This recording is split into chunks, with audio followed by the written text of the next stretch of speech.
something or other was the guy's name. I can't remember his name. That rings a bell.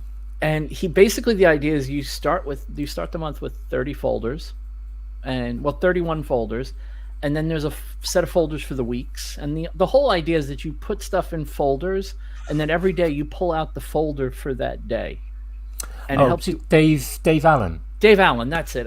Yeah. Getting things done. That's what the system was Yep. called. Getting things done, not 43 folders. Getting things done.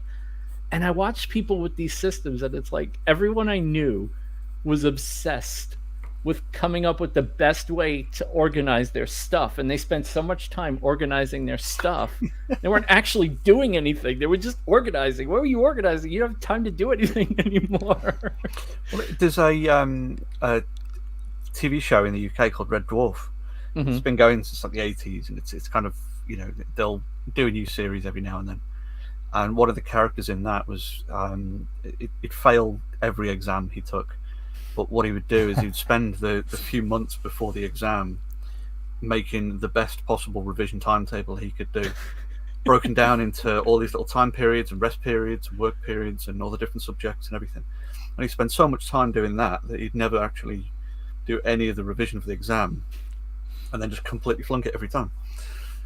I feel like that's the tinkerers with the machines too, right? They have the cheap lasers and the cheap CNCs and the cheap everything, which I don't object to buying cheap machines. I don't want to be misconstrued, but they buy these cheap machines. It's like, oh, I have this thing running so great. What are you making? Making? Like making it work better. Yeah, exactly. I look how fast I can make it move. It's amazing. Right. So what are you making? Well, I don't have any time to make anything. I spent all month just making it run 1 second faster. I think the thing is, though, is if you know that you're buying something that's a quarter of the price of the the kind of the benchmark, then if you know that you're going to be doing that, that's perfectly fine. But right. I think the problem I have with those kind of people is when you buy something that is a quarter of the price of the benchmark, but then you expect to be able to just plug it in and have the benchmark's kind of abilities. Yeah. Like with 3D printers, if you buy something for $200 or $300 or pounds, and then you expect it to just out the box plug it in and run at $8,000 machine. Yeah. You've got to have it's managing expectations, isn't it? Well, I'll tell you a funny story on what caused. So I had one i3 Mark III to start with. I had that. I had a CR10S, and I had a Robo R2. So I had 3 different 3D printers, and I got an order from a major hotel chain in Las Vegas for a piece for their hospitality system, a small piece. But it had to be custom made and 3D printed. And I had to make I think I had to make 80 of them, and I had about a month to do it. Mm-hmm. And it was like, okay, and back and forth we went with the design. The problem is the design went back and forth between me and them so many times that by the time I got to do it, I had like 4 days to get this done. Yep. I was like, all right, no problem. I have 3 3D printers. I can get 6 on a bed. I run this for 12 hours. I run the 12 days or whatever it is. I could get it done. I set up, I calculate it all, I lay out everything. I sit in my slicer. I was using, what's that one that's really expensive that everyone used to use that nobody uses anymore? Simplify 3D. Yes. The bastards who started charging after lifetime. But yeah. So they still haven't released that update though. Yeah. Oh, Prusa, the smartest thing they ever did was let you make your own profiles, because now they pretty much own slicers. So Prusa Slicer and Cura and whatever else people are using. So I make this whole thing. I set it all up. I set one profile up for each printer. I do a test print on each one. I'm ready to go. The weekends come. I'm like, it's Friday night. I got 3 printers. I am ready to go. I even set alarms so that I would get up in the middle of the night and grab them off and swap them out and go back to bed. I was like, there's no way I'm losing this client. This is a very lucrative client with potential future business. I set up the whole thing. And first fail was the CR10. Just stopped. I'm just like, nope, not doing this anymore. And I'm like, all right, fine. The Robo's not going to fail me. The Robo is definitely not going to fail me. And all of a sudden, I hear grinding on the Robo, and there's just like spaghetti inside the machine. I ended up finishing 80 pieces. By the way, none of the other machines completed a piece. I ended up finishing all 80 with the Prusa. It ran continuously for 4 days. Not one failed print. 80, so it's 80 boxes, which was 160 consecutive parts running over the course of 4 days, and it never failed. And at that moment, I bought a second one because I'm like, you know what? I don't. If I can just keep 2 of these, I don't need any other 3D printers. I don't need anything else running. This will get me through what I need. And it was like that moment where I realized, like, I don't need gadgets. I don't. I need appliances. I walk into my office, I set up a print, I turn it on, and I walk away, and I know when I come back it's going to be done. And if I can't do that, then this is not the right printer. If I need to spend more money, I will spend more money. I'll throw more money at the problem to make the problem go away, because I'm running a business.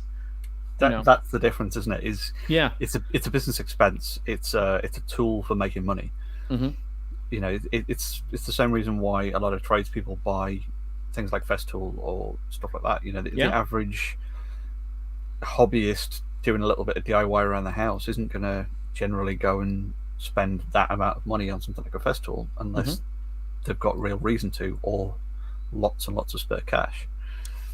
I had the same thing. If it's a business expense, you may as well get the X-Carve versus the Shape Oko. Like, the X-Carve is super cheap, but you have to put it together, and you literally look like a Coke dealer sitting in your room, because you get a box with 50,000 little tiny bags of parts, and it's like you got to sit there and put this stupid thing together. I never put mine. Okay, I had my X-Carve. I never finished putting it together. I never finished. I sent it on to someone who saw what was left of what I had already done. I had spent a weekend and I didn't finish it.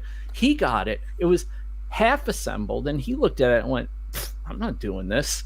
And then he sold it. So the guy who got it is now using it. It's apparently making things, and good. It's happy. Everything is good. I ordered all the options. I went crazy. When it came time to get a CNC again, though, I'm like, all right, I'm spending. I budgeted myself $3,000. I said, I'm buying something that I know I'm not going to have to think about. And I got the Shape Oko, and I'm very glad I did, because that machine has, again, appliance level. Every once in a while you might have to tighten a screw or a belt, but you can tell right away. It's the same maintenance you do on every other machine. But yeah, I just don't have time for it.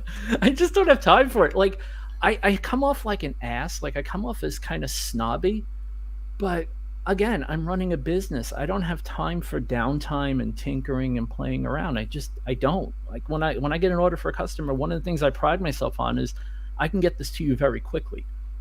And if I got to play with my machines, I can't do that. So. Oh yeah, I mean, mine aren't anywhere near Prusa level of money, and I've tinkered with all of them. I've tweaked and changed and upgraded and swapped things out and got them doing different things. One of the printers was a similar situation to your X-Carve. It was a printer that had been it wasn't like a review unit. I think it was just one that had been sent out to a guy with a YouTube channel. It's like one of the Chinese suppliers. Here, have this printer. If you want to do a video or something, great. And he spent some time with it, and it wasn't brilliant. I don't think he ever got it running, and he passed it on to a friend of his, who then spent another 20 odd hours kicking it and prodding it and poking it, and couldn't get it doing anything. We spent an hour or two on the phone trying to diagnose it, and in the end, it was the sort of 5 minutes before he was about to drive over it in his car. He just said, sod it. I just stuck it in a box and sent it to me.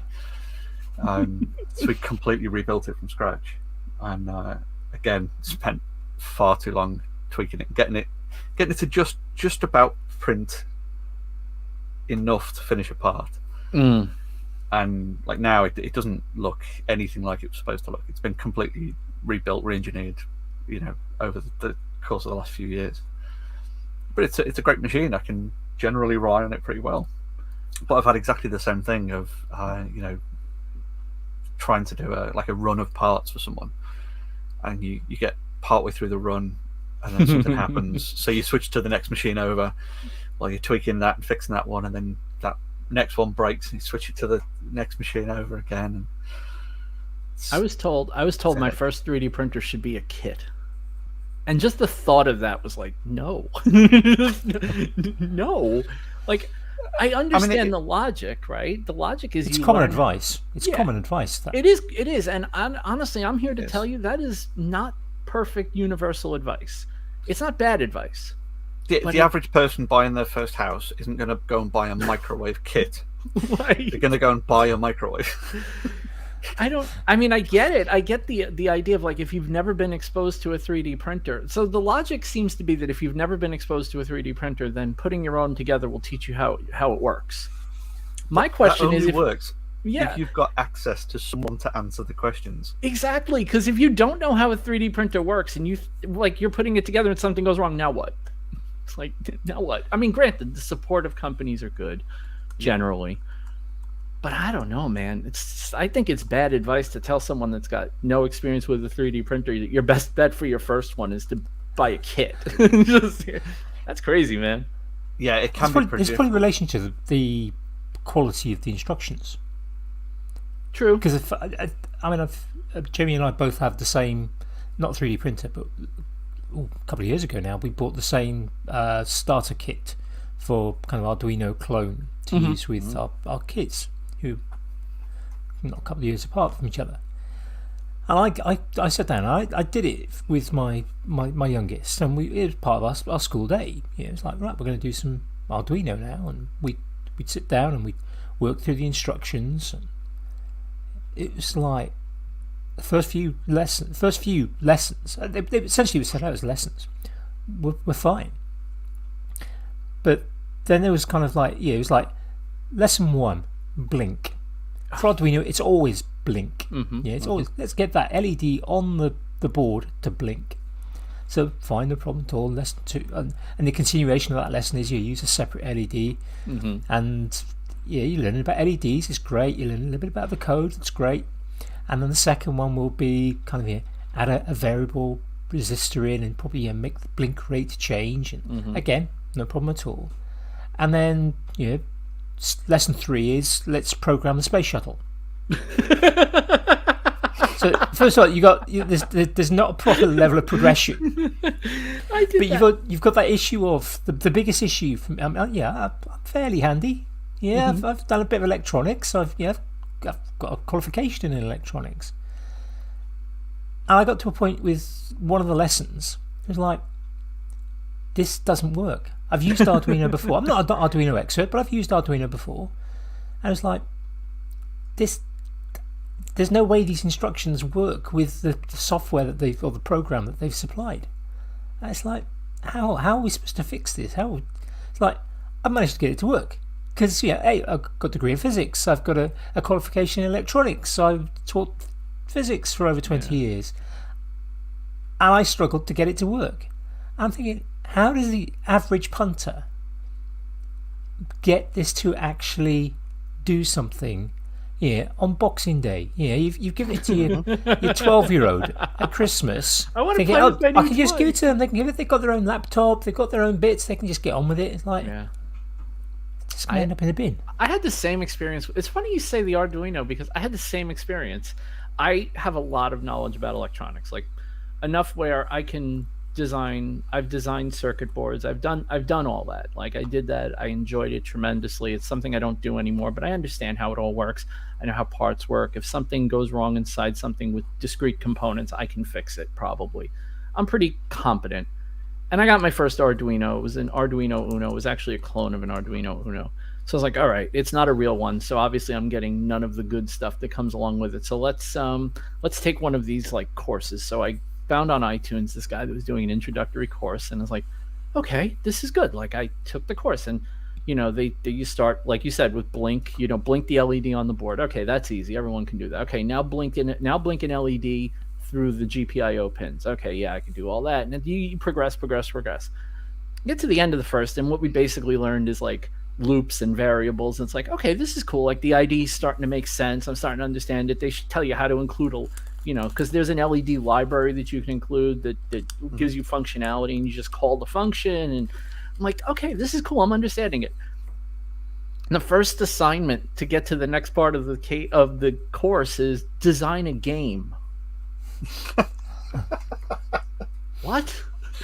What are you talking about? And no direction, no explanation, just design a game. And I'm like, with what? Like, I can blink an LED. Like, okay, like there's not enough there to do that yet, And There's a subreddit called Rest of the Fucking Owl, and it is exactly that kind of idea where you've got. It started from a set of pictures that was how to draw an owl, and it was basically like you draw like an oval here, and then you draw like a bigger oval here, and then the next picture was like a fully completed 20 hours in, perfectly drawn, shaded, finished owl, and it just said complete the owl. You missed a few steps. It's like did you guys in the UK? So in the US, in the back of comic books, we used to have this thing. It was a turtle. And it's like, hey, if you want to go to Joe's special arts school, draw this turtle and send it on a postcard to this address. And if you're good enough, then we'll contact you to go. And it's like, every time I think about that owl, like the rest of the owl, that's a good one. I remember that. And they would give you all kinds of stuff like in these art tests to get you into an art school. Because if you're reading comic books, you're probably into art to some degree. You see yourself doing that, so you get all inspired, and it's like, I can draw that stupid turtle. You draw the turtle, and then you get a whole thing. It's like, hey, you could come to our art school. It's great. It's it's in New York, and it's wonderful. And oh yeah, it's $20,000 a year, and it's 1986. So it's like, oh, okay, that's a no. That's a no. But I wonder when we're talking about the 3D printers. I mean, that advice, build a kit, is really common. And yes, there is the option. I mean, like with Prusa, there's the option with the Prusa to have it in kit form, save a couple $100, or buy it already assembled. And I wonder how many people have been put off the hobby of 3D printing. Oh, absolutely. By cheap kits, that cost a couple $100 off Amazon or AliExpress or Banggood or whatever, and they just get put off because they might be a bit of a tinkerer. They've liked, maybe they're young, they've liked playing with Lego and Meccano, Erector-Set, or all those kind of other kind of build it type things that you give to children, and maybe they just don't have that knowledge, and maybe they don't have those connections to people to kind of go, I mean, I know fully well if I've got any questions about 3D printing, I can ask Jamie, I can ask Duncan Band, I can ask a few other people, and I know full well that I'll get good quality answers that will be based on thousands of hours of 3D printing construction and 3D printing as kind of the actual deposition of material. And that's that. I think better advice: buy your printer, buy your first printer assembled, use it, get comfortable using it. Your second printer, get the same printer in kit form, because now you have a functional version of the printer, and you'll have the second one where you get to build it. So you'll, instead of tearing down your one working printer, you can actually build another of your working printer. You'll end up with two. You'll understand how both of them work, and you won't have to go through the hassle of learning 3D printing and learning electronics at the same time. I bought my CR10S. The Creality flat pack ships all their printers. Prusa does not. That i3 behind my head that you can't see came fully assembled. I took it out of the box, I put the build plate on, I put the filament in, I hit go, and it did a test print. I did nothing.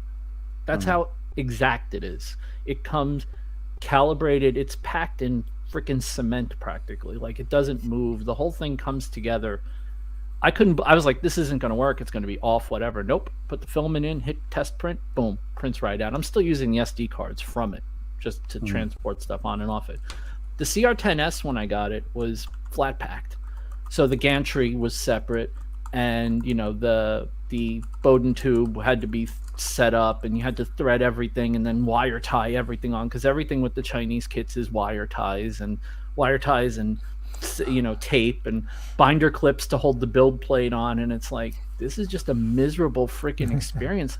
And then I was just watching a video from Angus at Maker's Muse, and he literally showed a brand new printer that just came out, and it had binder clips holding the build plate on. I'm like, what is going on? Like that's like 10 years ago technology already. Can we stop doing that?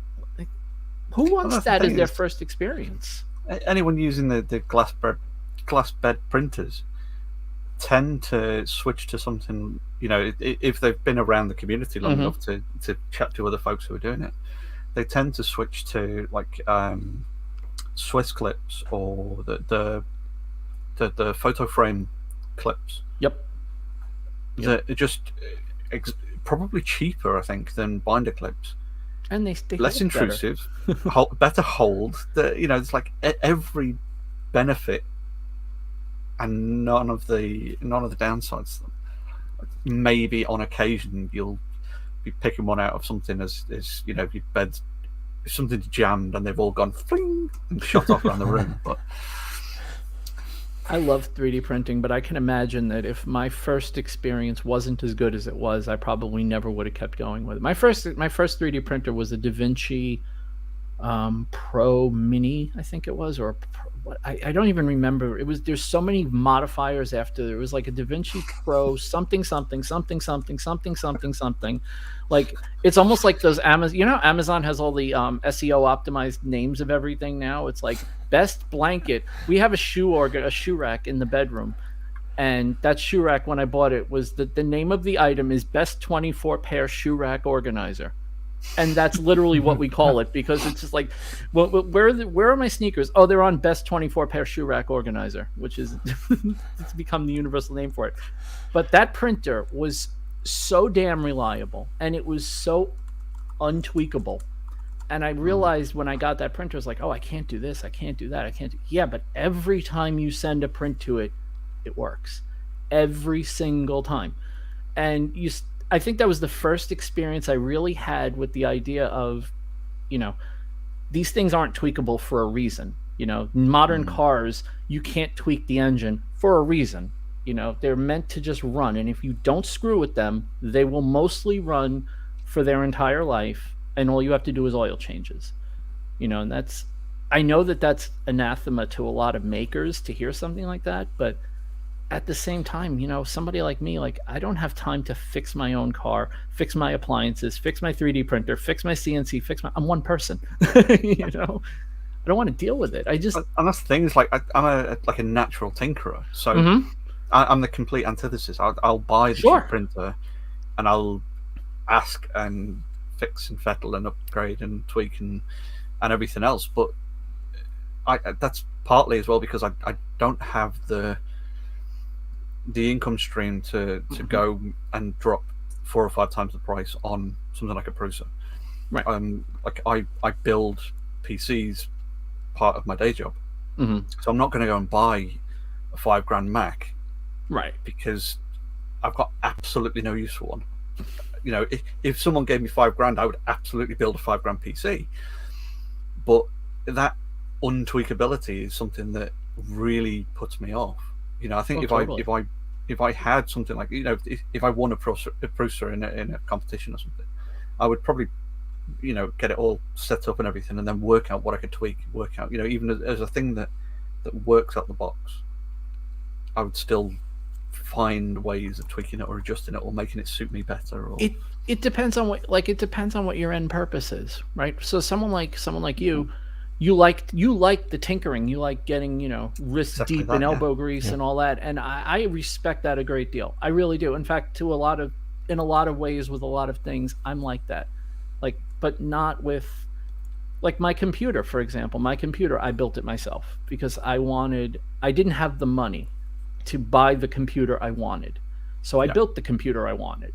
And I way overbuilt it. I built it 3 years ago now. Wow. Holy crap, this computer's 3 years old already. I built this computer 3 years ago, and it was the best decision I ever made because this computer is going to last at least another 4 or 5 years. I mean, I can't imagine needing another computer for another 4.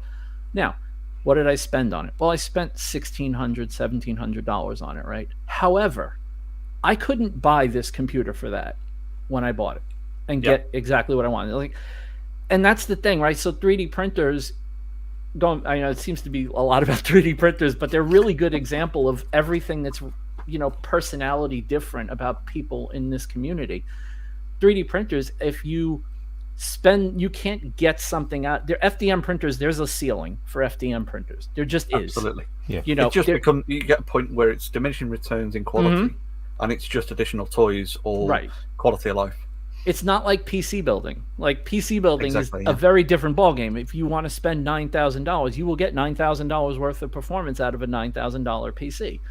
And it's interesting that people try to, and it's interesting that the 3D printer crowd tends to be the old PC crowd, the tinkerers, right? The people that love tinkering. Most of the people I know that love 3D printers, have at least one bin somewhere in their house full of computer parts that probably have no function anymore. Or at least 10 years out of date. Yeah, basically. I have RAM downstairs in one of the bins because, obviously, since we're in the process of selling the house, I've been going through bins and stuff from storage. I have stuff in bins that I don't know what freaking computer it came out of. Like, I have no idea what it is. So, of course, I still have it. Because not that I would ever get rid of it. It's just I haven't figured out what it is yet. I've still got some bog standard IDE hard drives knocking about, and a couple of standard DDR DIMMs. Oh yeah, not even second, third, or fourth gen DDR. Just way back when you had to multiply to figure out how big what the capacity of the chip was. It's 256. And I'm not saying anything, but if you need any 256 megabyte DIMMs, let me know. I think I've still got a bag somewhere. Don't worry. I knew it was getting bad. I knew it was getting bad when I went down. So I just did a big purge of stuff because as much as I say I keep a lot, I also got rid of a lot recently, and I found a bag of SO DIMMs for a laptop that I have no idea what laptop it was for, and one of them was a 4 gig. It was a 2 gig SO DIMM. So I had two of them from the lap. Like, I don't even know what computer I had that had 4 gigs in it. Like, that's like a million years ago. Like, I don't even know what computer has. Like, phones have 8. Phones have 8.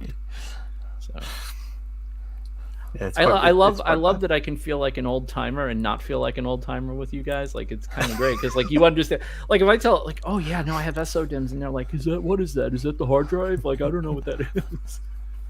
I remember because back when I used to run an IT consultancy, and back when I started it, I was getting a machine spec'd up, and I basically rang them up to just sort of say, can I increase it to 768 meg of RAM? And he said, hang on a minute, I need to just speak to one of the techs. He came back and he went, are you sure?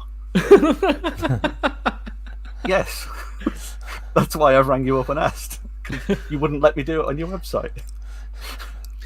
The first PC compatible that we bought in my family was a 386 SX33. It had I want to say it had a 20 gig hard drive in it. I'm pretty sure it was a 20 gig hard drive. It might have been a 40, but I'm pretty sure it was a 20. And it had 1 megabyte of RAM. And that was an upgrade because they were offering it. I think they were offering it, and I think the minimum was a megabyte. And then we were like, well, we would like a little more. Like, can you do something for us? He's like, well, and at the time, I think the whole computer was like $800. And he's like, we can do another megabyte for like $250. Like, whoa, like what? Megabyte, another megabyte, literally one chip. Just throw it on the board, and that maxed out, by the way, because I only had 2 slots on the board. And I remember that PC so fondly, and I remember it was just such a learning experience. Like, oh, this is just a very expensive thing to be dealing with. My dad was using. My dad's got a recording studio, and for a long time, probably up until I think Pentium 3 was around as the kind of the benchmark, and he was still using an Atari ST for his machine. Wow. And that had been, it would have been, it was a 1040 ST, and that had been Jeez. upgraded to 2.2 megs of RAM, and that was like phenomenal. And then he had a custom Pentium 3 built to replace it. 2.2 megs. Damn. The Yeah. Atari ST had a built-in native MIDI control facility, Yes, didn't that's it? the main thing. Yeah. Yeah. It was MIDI controlled, no hard drive. Everything was done on floppy disks still. You know, even when the P3 was a thing. You know, and it was like in Windows 98, I think he upgraded to. I love those old machines. I miss my Commodore 64 all the time. Like, I love that machine. That machine. My first computer at home was a VIC-20. Like, I love that machine too. Like, that was my first experience with owning a computer. My grandfather had the 64, and my parents just could not afford a Commodore 64. So, like, well, we need to get him a computer because we have to get, you have to have your kids have a computer. It's like, this is the space age. We need computers with kids. It's the future. So they got me a Commodore. One in every house. Wow, crazy talk, right? Commodore VIC-20 was my first machine, and I love that machine. I still have nostalgic feelings for it. I realize it's an awful machine. Oh yeah, if you ever go back to it, it would be horrific. Even the display, like, I remember the first time I turned it on because I was used to the Commodore display, which had X number of characters across, and you get the Commodore VIC-20 and the characters were like 4 times as wide because there's no screen memory and the resolution on it was nothing. And if you filled the screen with text, you overflowed the memory and the whole machine died. It was like, it was a whole different ball game back then. I don't want to be the get off my lawn guy, but I don't think people appreciate not just how far we've come, but how fast. Like, it's not just about the distance, it's about the speed. Like, 40 years ago, my first home computer was a joke. Like, you could play those games in a browser on the Internet Archive now. And they're exact replicas of the game, And you could probably put the entire library up on your screen in all multiple tabs, fill the entire screen with all of the games and not notice any slowdown. You're right. I have on my NAS, I have, obviously this is gray area stuff, but I have ROM sets for all the old systems I have. So I have the Atari 2600 ROM set. The entire ROM set fits on like a 64 gig SD card with tons of room to spare. Like, you probably about 64 gigs. Like, you can have every game. There was something like 300 and something games, I think, for the 2600, and like, I have every game. Like, I watched all these old retro channels. I'm really into retro computing, and I'm watching all these channels. I'm like, oh, I don't remember that game. And I go in my library and I pull it off and I put it on this. Actually, by the way, the fact that I have it right here tells you everything, but I always have this handy. This is an Ambernick RG350. And nice. It emulates pretty much everything up to a PlayStation 1. And it's like, This is it. That's everything. I'm good. I'm good. The PlayStation games on it, by the way, the PlayStation games on it are all games I own. I have the originals. I ripped them myself. Just want to point that out.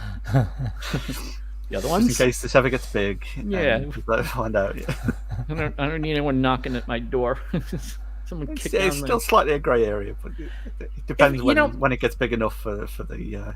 One of the things I like that Nintendo's done is with the Switch Online, they have all these retro games that you can buy, and they give you the included retro stuff. And everybody's doing retro collections and remixed retro games, and I'll pay for it 1,000,000 times. I don't care.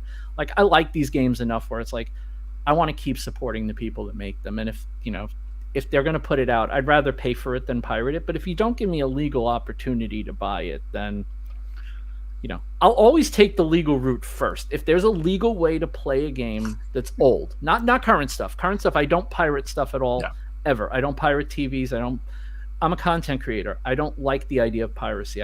Nothing with music, movies, video games, none of that. It's all legit. I have a Steam library. I have everything through Apple, through this. It's all legitimately purchased. But if it's an old out-of-print system and you don't give me a legal path to play it, I'm going to find a way to play it. And when you make it legal, I'll pay you for it, and I'll play it legally.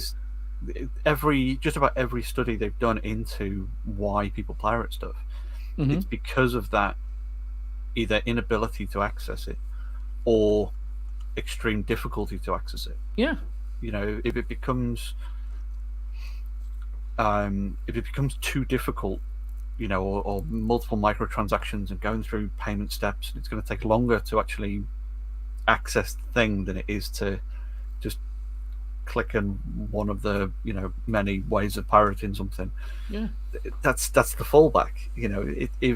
That's the main reason why a lot of people around the world tend to pirate TV stuff, is because you've got something like scheduled releases around the world. So you might have an argument I had recently with someone, like Marvel stuff, something like a Marvel TV show like Agents of S.H.I.E.L.D. would be on TV in the US, say 2 or 3 months before it would appear on TV in the UK. So that means that anyone in the UK who happens to also be on like the Facebook group or browsing any of the news channels or anything like that is constantly then hit with spoilers of every new episode that's come out. So that's why people would then pirate that TV show. And trying to get that across to those people who are making those decisions seems to just fall flat. It's like if you want to reduce piracy, make it easier for we're in a digital age where we, as in me and Andy being here in the UK, are chatting to you on the other side of a massive puddle instantly. There's no barrier to communication there. We can have a conversation like we are having without any. It's weird how stuff like region locked DVDs like that stayed a thing with video games. It's like, why? Exactly. I understand that look, I'm not an idiot, right? I understand that there are legal things, there's licensing things, there's music rights, for example. There are things that the Freddie Mercury Concert for Life, which I forget the actual name of it, but it was in the US, it was called the Concert for Life. It aired on HBO, and I recorded the whole thing off the TV, and I lost that videotape to some bastard who borrowed it and never returned it. And there were some legendary performances at that show. It was amazing, right? And it's like, okay, I want that. Like, where do I find that? It was never available until a few years ago, whereas they released it on DVD. And the reason was they couldn't clear the music rights. Are you joking? Like that's just idiotic. You did a charity concert, release the damn music. Like, what are you doing? And this is exactly what you deal with, right? You have DVDs. Like I get a DVD, and it's like, nope, you can't watch that DVD because it's region locked. We don't forget the technical PAL versus NTSC thing. If I had a PAL TV and I had a US DVD player that could play both, I still couldn't play the DVD because it's a US DVD player. And she's like, that's just dumb. My first experience with this that really drove home for me how stupid it was my PlayStation 1. And I remember taking it to a guy in Chinatown in New York City, going down into a basement in a building I should not have been in. And this kid behind a glass counter goes, "What do you want?" I want this chipped. Okay, $75. He took the machine, took it back. He sat there on a counter, took this tiny little black chip, and he took a whole bunch of little bodge wires and just and handed it back to me. And the conversion came with like 3 import games, so I was able to pick 3 Japanese games off the shelf, and now my system can play anything. And it's like, why did I have to go through this? Like, I'm buying the games anyway, right? I'm buying the games. I'm paying import prices for original Sony import games, and I'm obviously willing to do this. Why do you make it hard? Well, it's that thing, isn't it? Like, if you've got someone who, say, moved from Japan to the US, and then their console broke, their only real option is to re-import another console from Japan. So which you can't even do economically feasibly anymore. Like, you can't bring consoles into another country, but there's tariffs, there's customs. Customs sees a PlayStation coming from Japan, it's like, oh, no problem, we're just going to mark that up 200% for you.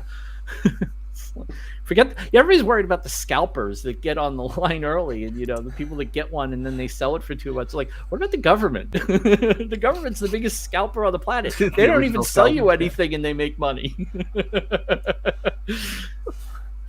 But, we're finding that with stuff coming from Europe now. Yeah, because that it's our standard thing, or it's been our standard thing from, like if we were to order something from the US or Canada, for instance, you guys would naturally write on what it was worth. Mm-hmm. So when it comes across to the UK, obviously we'll pay our VAT, just our tax on top, and then an import duty as well. But our postal service will basically, instead of delivering the parcel to us, will deliver us a grey letter or like a grey piece of card that will just say, you owe us X amount of money. Yeah. And £8 of that will be a fee to them for the privilege of giving us the grey card to tell them, or to tell us that that's what we owe them. So we've had things that have been, it's been £2 worth of VAT and £2 worth of charges.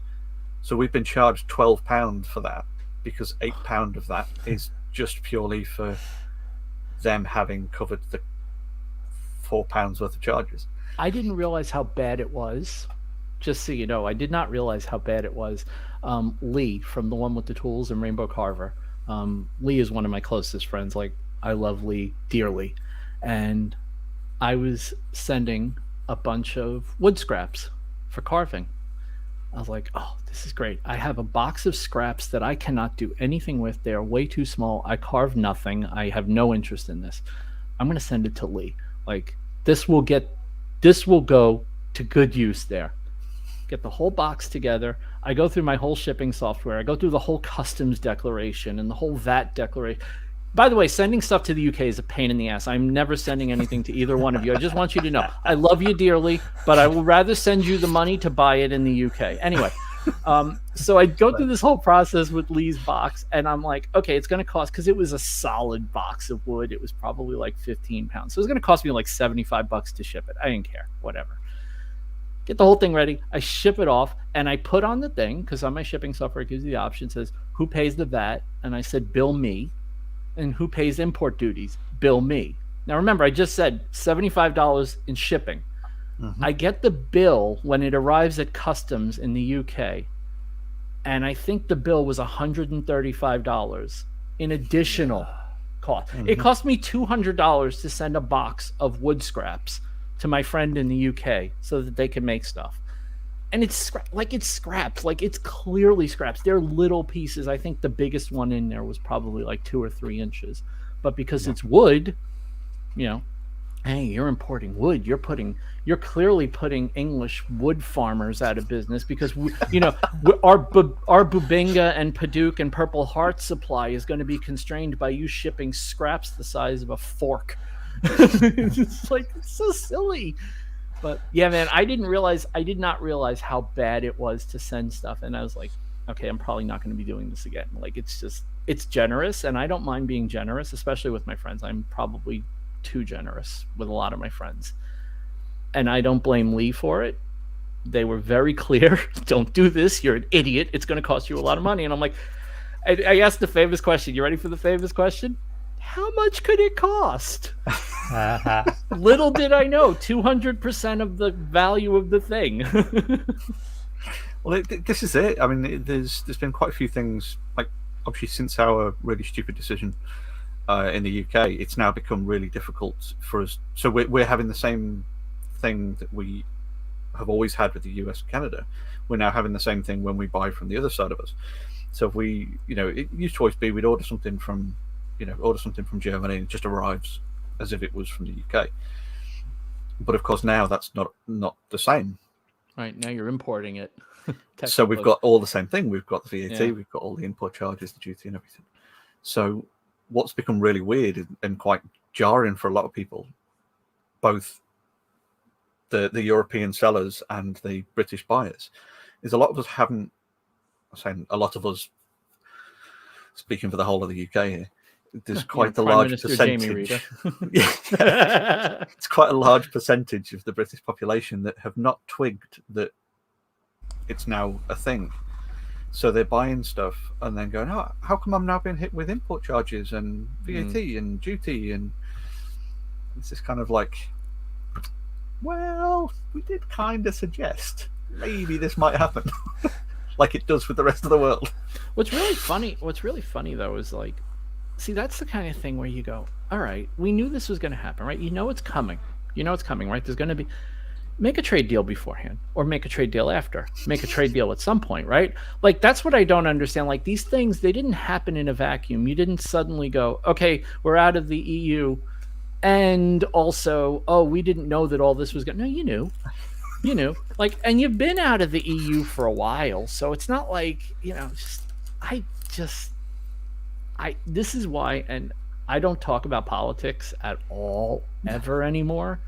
But this is why I'm just so annoyed at everyone when it comes to politics, because it's like, in the end, the guys in office never feel this. They don't care, right? It's the casino rules, isn't it? Millionaires. Yeah, the house always wins. That's exactly what it is. It's the house always wins. Like, somebody, somebody on Downing Street, the plebs pay that.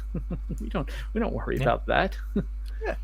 The Queen isn't getting a box of wood from the US that's costing $150 so she can whittle a spoon. That'd be fantastic if you just randomly send stuff to the Queen. Oh, see, that's how you solve your problem, right? Everything you set up a system so that when you can't pay the VAT and the import tariff, it just automatically goes to Buckingham Palace. And then when they go, why do we have so much stuff? Oh, that's just the stuff that people ordered that they couldn't afford. Maybe we could fix this. Just people, sending like, biscuit tins filled with sewing supplies and things like that. That's all that's ever in biscuit tins, by the way, is sewing supplies. I mean, I have this theory. I have this theory that the Dansk brand, the blue round tin, never actually has cookies in it. It's actually a sewing supply company. And when people run out of sewing supplies, then they put cookies in it. I can well believe that. That could definitely be a headcanon on that. Yep. But they're just pure sugar anyway, aren't they, really? They're not even cookies. Yeah, it really. must be Danish butter cookies or something. Yep. Yeah, that's the ones. Yeah. Have you ever made flour, them? sugar, and then sugar on top. They're actually really easy to make, and they're really delicious when you make them yourself. They're the secret. Apparently, the secret to getting them 100% right is cream of tartar. Like, I was trying butter cookie recipes, baking soda, baking powder, trying to find the right mix. And then I read something that said the secret to getting them right is cream of tartar. And I'm like, okay.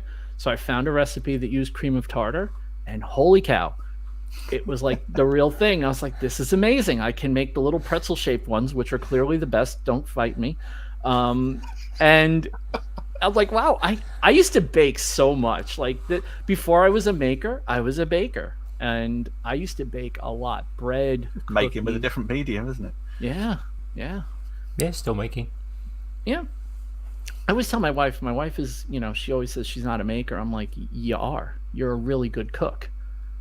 And I keep trying to get like somebody from the food space on Because We Make, and they are really skittish about coming on a maker podcast because they think of makers as, table saws and drills, and they don't really think of like, spatulas and egg beaters and all that. But if you make a sandwich for yourself, you're still a maker, Hell yeah. I mean, you're making a sandwich. Ingredients. Yeah, exactly. Some people make it in a Cricut mug press. A shout out to see if he's listening. Yeah, I mean get Justin on. Yeah, then you've got to cook on. That could be a kind of crossover. You could then use that as a kind of means to say to kind of more conventional food makers that, well, you wouldn't be our first foodie on. I've tried that with people. There was one guy, and I won't out him, but he said he'd be very interested, but it was his busy season, and I haven't gotten around to asking him again. I asked in the summer, and I'm going to ask again after the holidays, and I'm going to probably get him. Yeah, I figure right now is a little bit tricky. Like right now, getting guests is a little bit tricky. We only have until the 20th to book the podcast, and then pretty much the month.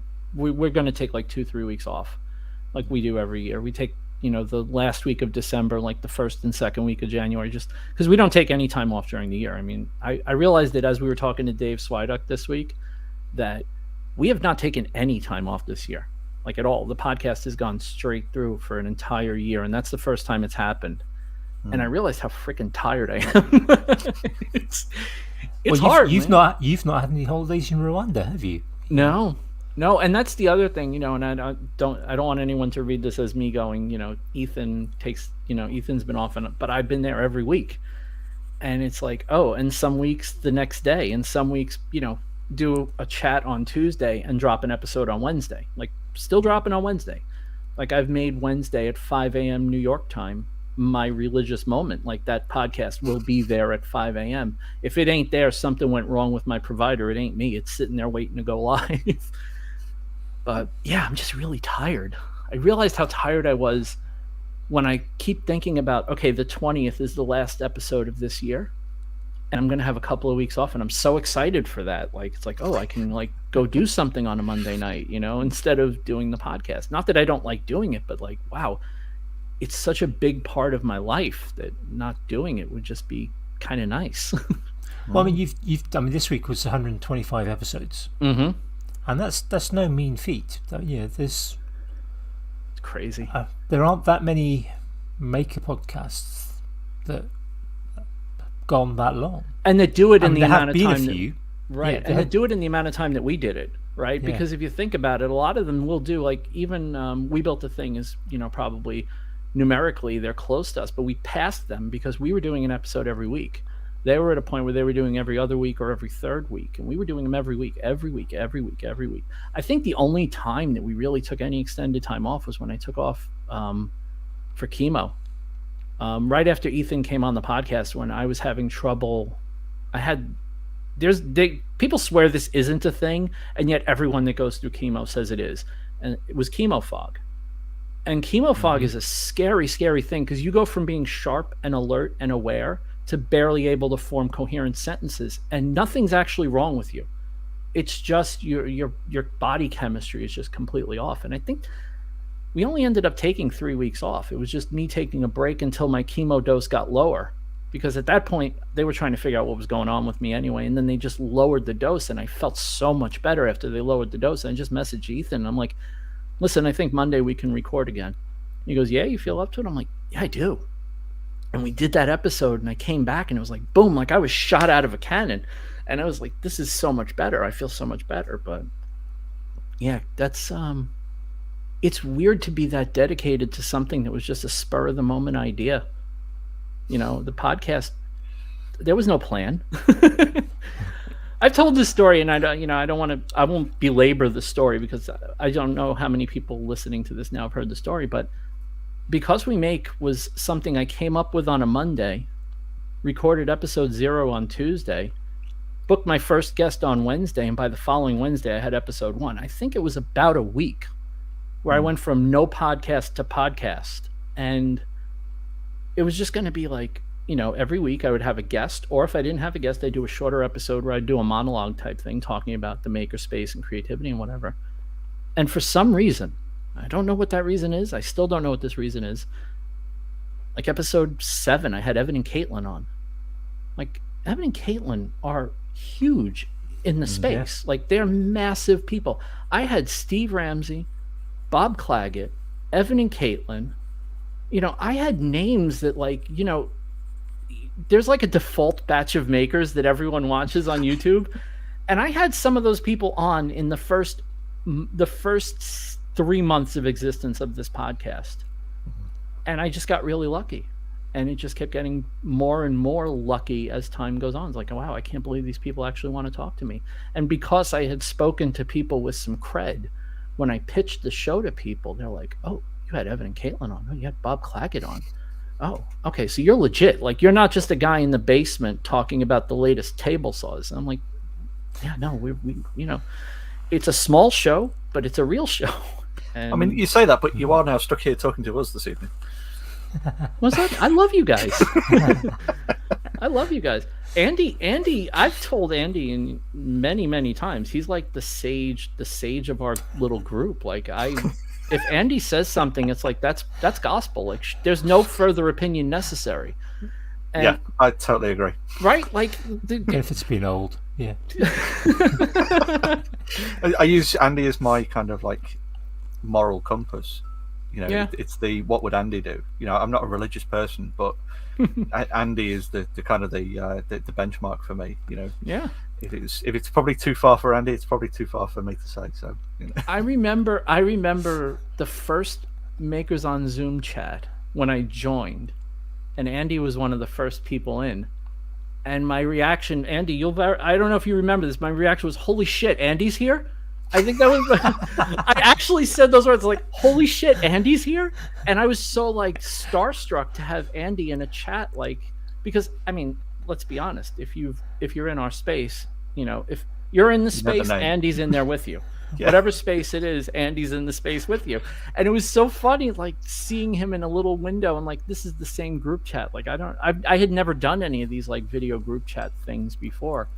And of course, like, one of the people who I respected greatly in the space was sitting there in a little window, just like smiling at me. And I'm like, oh, this is uncomfortable. But yeah, it's weird how the friendships, you know, COVID's not been great, but there's a lot of good that's come out of it too. I mean, yeah, I'm one of those. I don't want to be one of those toxically positive people, but I am a very positive person in general. At least I try to be, and I catch myself when I'm not. And there's been a lot of good that's come out of COVID. I was thinking today, because I didn't know what we were going to talk about, and you guys run a show like I do. Yeah, you don't know. It's like roll the dice and figure it out as we go. But I was thinking, like, how did I meet Andy? I was trying to think how I met Andy. I'm sorry, Jamie, I just didn't meet you the same way. I mean, I've known Andy for a while now. Yeah, exactly. But I was thinking, like, how many people that are like friends now? Like, as I was making the Secret Santa gift for my partner in the Makers on Zoom Having Coffee group, I'm like, wow, a lot of my friends are from a group that would not exist were it not for COVID. Yeah. And that was stunning to me. It's like, wow, I have some really tight friends. Like, I have friends who, like, my world could be collapsing and I know I could reach out. I got a message. I am not going to get choked up. Damn it, I am not going to get choked up. I got a message on Thursday from one of them, because Thursday was Thanksgiving and he knew I was going to be solo. And man, did it hit me right in the heartstrings. Like, it's like, holy crap. Like, he took time out of spending time with his family to send me a message just to make sure I was okay. I was like, this is a guy I didn't know before COVID and before Makers on Zoom. And he's checking with me on Thanksgiving, the number one family day in the United States, probably second only to Christmas, if it's second to anything. And I was like, damn it. Like, if you ever doubt that these people are your real friends, like, think of how many people checked in on you just to make sure you were okay because they knew you were flying solo on Thanksgiving. It's like, damn. And these are people I wouldn't have met were it not for COVID. So yeah. I don't look at COVID as a good thing at all, but a lot of good has come out of it. I think that's the thing, isn't it? Is it's the typical kind of maker mentality of making good of a bad situation. Yeah. Yeah. You know, it's not necessarily that the good has come from COVID. It's more that good has come despite COVID. Yeah. And so for me, business-wise, I think COVID was a turning point for me as a business, you know, as the Handmade by Vincent Ferrari brand, because I was able to focus on it in a way that I wasn't before. You know, I was my company was cutting my salary 25%. You know, that's what they did to afford to keep everybody on while there was basically no revenue. And they survived. My company, to their credit, they managed their money well and they survived. Mm-hmm. But when they said, we're going to cut your salary, I'm like, well, then you're going to get 25% less of me. I'll keep myself available, but I am not spending 100% of an 8-hour day in front of a computer just waiting for you guys to give me something to do. It's just not going to happen. And I started really focusing on what I did and getting better at it and, you know, turning my scrap wood into revenue. And it worked. That's the only thing. It worked. And that's when I really started to hit my stride as a maker and a business owner, where it's like, oh, okay, you can make this stuff. Like, you can make it, and not only can you make it, but you can crank it out if you need to. And it felt like I was really experiencing a level of growth that I wouldn't have experienced had I been so heavily focused on the day job, to the point that when we went back to full time and full salaries, it was easy for me to keep it going because I got the ball rolling when I had the ability to do it. And again, COVID wasn't for COVID, I wouldn't be where I am now. And I'm not saying I have a super successful business, but I mean, I think I've demonstrated that I can run a business. People see on that opportunity, isn't it? It's not sitting there thinking, what should I do with my time? It's sitting there thinking, how can I optimize my time? Right. And that's exactly what it was. It was, okay, I have an extra day. I essentially looked at it as I have an extra day. And what do I do with that extra day? Well, I have a bunch of scrap wood in the basement that's not making me money. Let me make it into boards that's going to make me money. And you know what? I sold everything I made to make money. I started making everything I could with every supply I had in every corner of this house. And everything I made sold. Everything. I don't have any of it. Like the boards, I had one guy swoop in and he's like, hey, that board's great. Can you make me one? I said, I can give you that one. He goes, can you engrave it? I'm like, yes, I can. He goes, okay, I'll take that one. Do you have any more? I'm like, yeah. And then he started, and the next thing I know, I'm becoming the cutting board guy. And I don't mind that. Like, okay, that's my spot. I'm the cutting board guy. That's what I'll be known for. That's a good spot to be in. And you, one of the things that I've noticed about both your cutting board work, your jewelry work, and other things, you very much have kind of systemized everything. Yes. Yeah, I think about. I mean, yeah, if I wanted, some of it wouldn't apply. I know, because just a different country. But if I wanted advice about, for example, systemizing packaging, you're probably the person I would call. Yeah, because I know that you've gone through that system. Yeah, I've heard you so many times sort of discuss, things like is it pirate ship, yep, pirate ship, yep. In kind of in terms of posting, I mean, that particular site isn't any use to me, but just that kind of the idea that, right, I'm going to look at every single part of this and see how I can systemize this to make it work to my advantage. Yeah, and make things cheaper for me to produce or to send things, how I can make things easier. So just getting a big enough, your cutting boards, just getting a big enough tray that you could just immerse your boards and let them soak. Stuff like that. Like, I didn't realize at the beginning. So at the beginning, I was coding everything manually and putting it on a tray and whatever, and I was doing it that way. I didn't realize how much time I was losing. And then I got a bunch of smaller orders, and I'm like, okay, there's got to be a faster way to do it, like production wise. And my mentality has been, everything that I do, I scale for a business that's 4 times my size. Like, I want my business to be able to grow a lot and not have to figure out new processes to make it happen. And I've done that. I don't know how. I don't know what clicked in my head that changed my focus that way, because I'm not the most organized person in the world, but I'm very good at finding inefficiencies in processes. Like, I just discovered one a couple of weeks ago. It's so funny you mentioned this, because I just discovered a major inefficiency a couple of weeks ago, and I fixed it. And now my cutting board time goes from, about a week to 3 days. I shaved 4 days off production. 4 days. I started using a hard sealer at the end, a harder sealer, I should say. I started using the stuff from Bumbleshoots. When I sell my boards, I sell them with Ben's Balm from Make for Life. He gives them to me in individual cans, and those go with all my boards. But for my production, I was using the Howard Butcher Block conditioner, which is basically beeswax, mineral oil, vitamin E. And you buff it on, you let it sit for a couple hours, you put more on, and so on. You do that process. That process takes a day, because you got to do it 2 hours apart each application. Then when you're done, you have to buff it all off. You have to let the board actually dry. And that drip dry stage, I can't ship it wet. Like, it's just not a good idea to ship it wet. It wicks out. It makes the paper I wrap my stuff in a mess. It's a whole thing. So I have to let it dry for days sometimes. I had one board that was sitting in my basement, and she's like, are you shipping the board today? I'm like, I promise you, the minute it's dry, I'll ship it, but I can't ship it in the condition it's in. It has to be at least dry to the touch before I can wrap it in plastic and ship it. So I started using this Bumbleshoot stuff, and you know what happens after I'm done polishing it? It's dry. I don't have to wait anymore. And I could put one application on and just put it right on, take it right off, and it's done. That board has the same exact feel it did when I was doing it the other way. But now, instead of waiting days for it to dry, I finished a board today.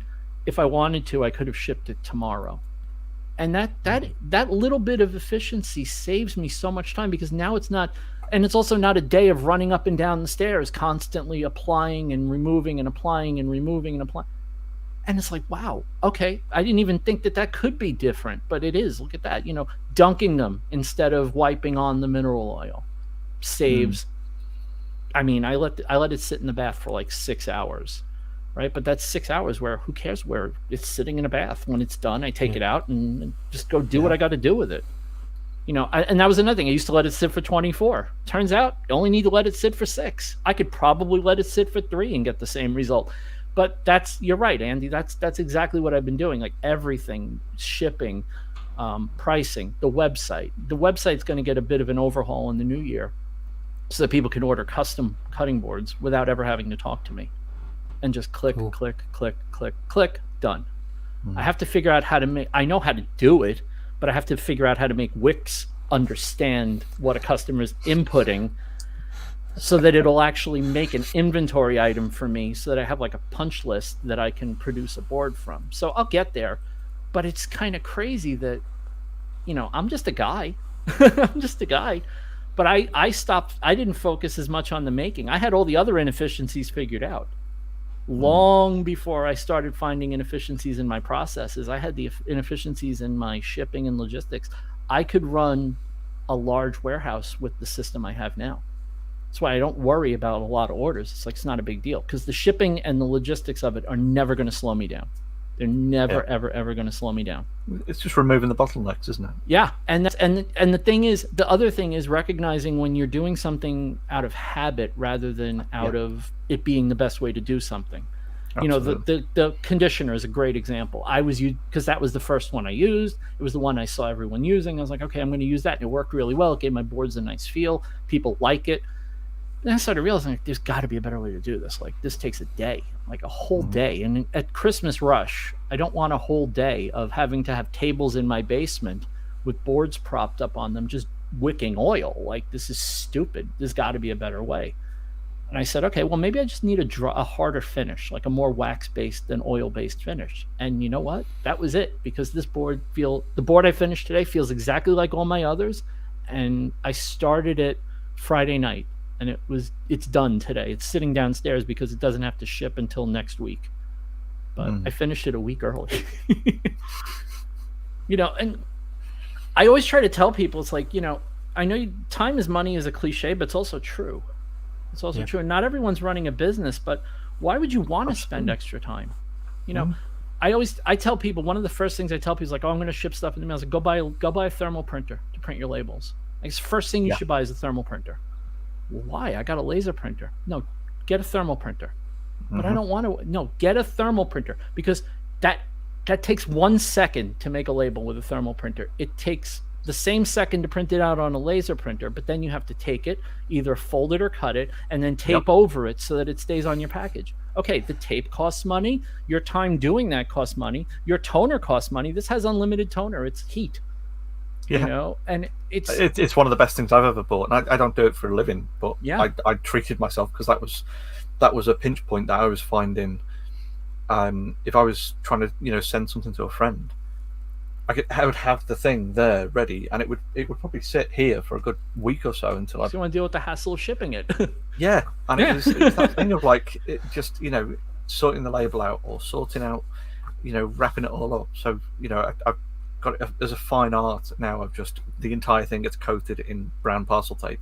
I print the label off, stick it on, ship out the door. It's done. It means I can actually get stuff actually shipped. I have shipping supplies in my my basement is basically a shipping supply storage. Like, I have, and I know how many boxes I have of each one downstairs. Like, I know I've consolidated. Another thing I did, right, in inefficiencies, right? So one of the things I did was I used to keep many more sizes of boxes than I keep now. And it's like, why? UPS doesn't charge you based on the size of the box anymore. They really don't. It's the same price, right? They charge you primarily by weight if it's oversized. But I'm not dealing with oversized boxes, so I don't care. So everything goes out in a box that's 18 by 18 by 4. Sorry, I'm not doing that conversion to metric. No, I love you guys. That's fine. You guys probably know what it is. 50 by 4, 50 by 100. But I have those boxes, and then I have some smaller ones. But I've stopped reordering the smaller ones. It's like, no, just go out in the 18 by 18 by 4.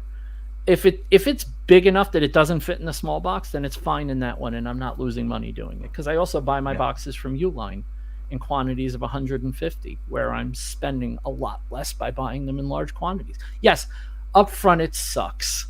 Like, you feel like an idiot. Like, oh, look at my Uline order. It's $300. When was the last time you made a Uline order? And that, I have to do that with myself. I did that. I had to buy wood over the weekend. And I mean, I know everything's more expensive in the UK, but the price of wood in the US has just been a complete shocker. Like, it was just construction grade wood, which was fine. But now, like, hardwood's expensive too now. And I keep hearing how it's coming down. I don't know where it's coming down. It's definitely not coming down with the people I order from. But I think you guys are now paying what we were 2 years ago.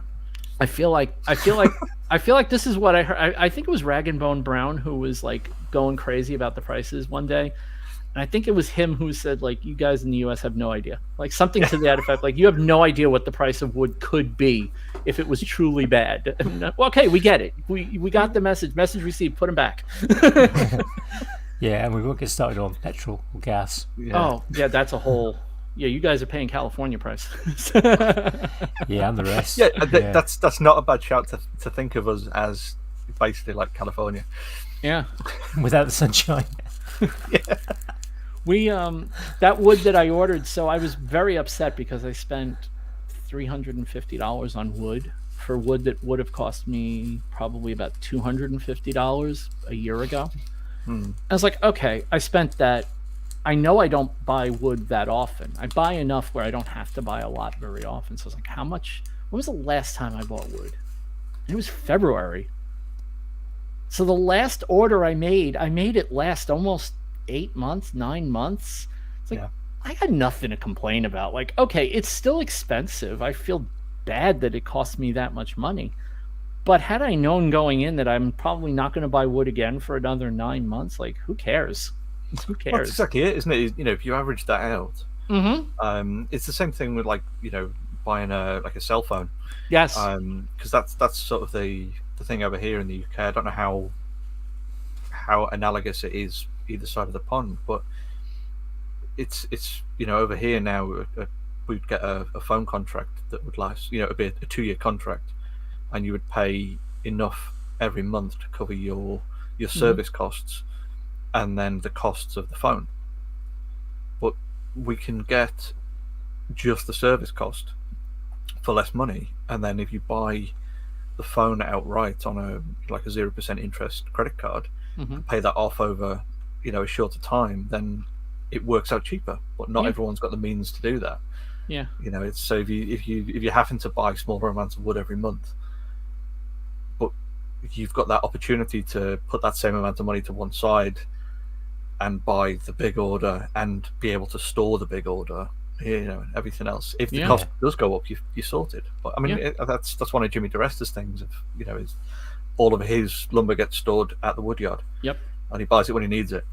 You know, so it's when you think, well, why is Jimmy doing that? But you know, it doesn't work for everyone, I suppose, does it? It's the same. Yeah, it's exactly the same. That's a good example, actually. You know, where's my lumber stored? At the lumber yard. I just have to pay them the rental fee when I pick it up. You know, and that's and if you think about it, right? Like somebody like me, like maybe not now because I have my house, but you know, in a few months, God willing, I won't, and it's going to be a different situation. Like I won't have as much room for storage. I don't have unlimited storage in the new place. I just don't. I have about the same amount of workspace, and I'll make that work, but I don't have the same amount of storage space, because right now, if I need storage space, I can co-op some of my garage.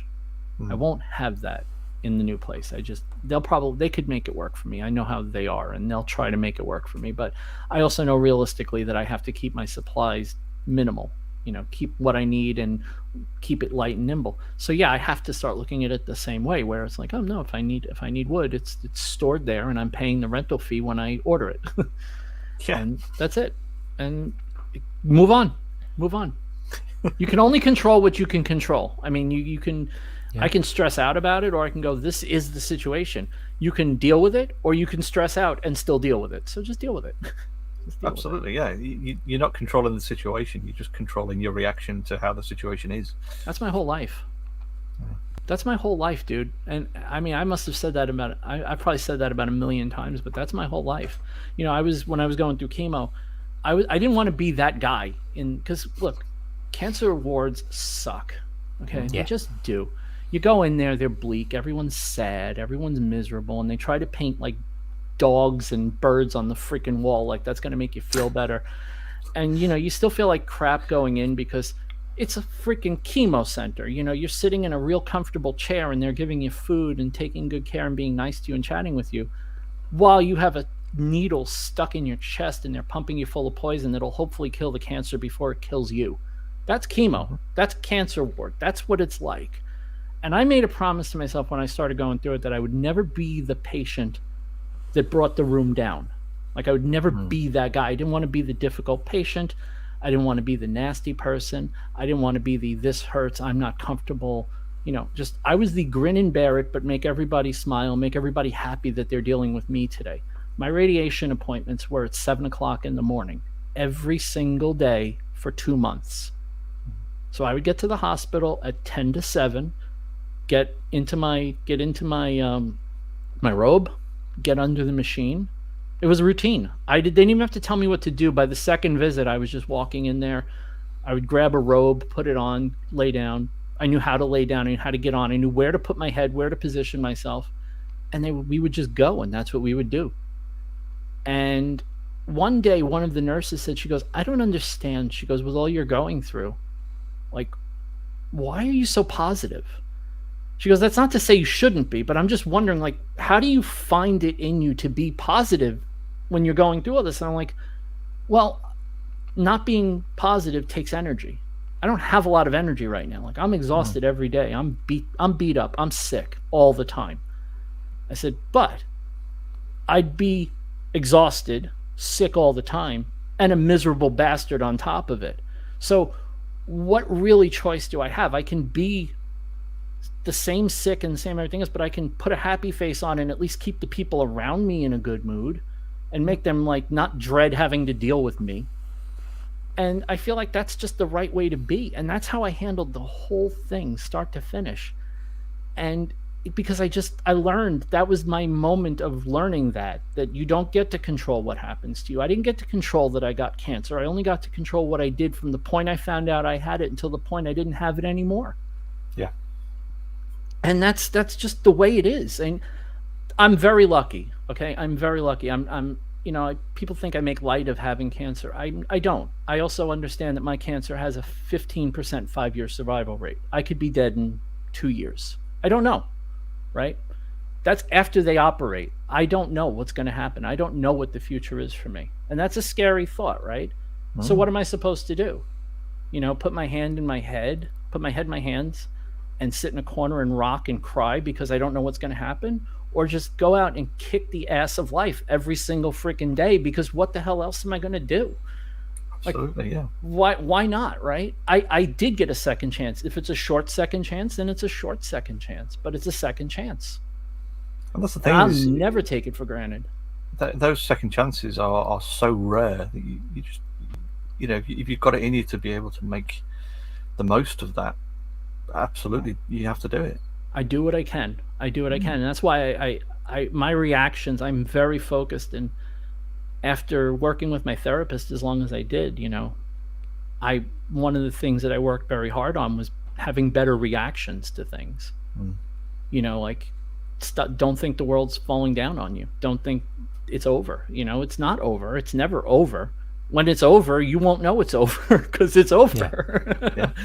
And, all these things that you hear that people think are so trite, go through this once. You'll understand that they're not trite. They're good advice. You don't get to decide what the world does to you or how things happen. You only get to decide what your response looks like.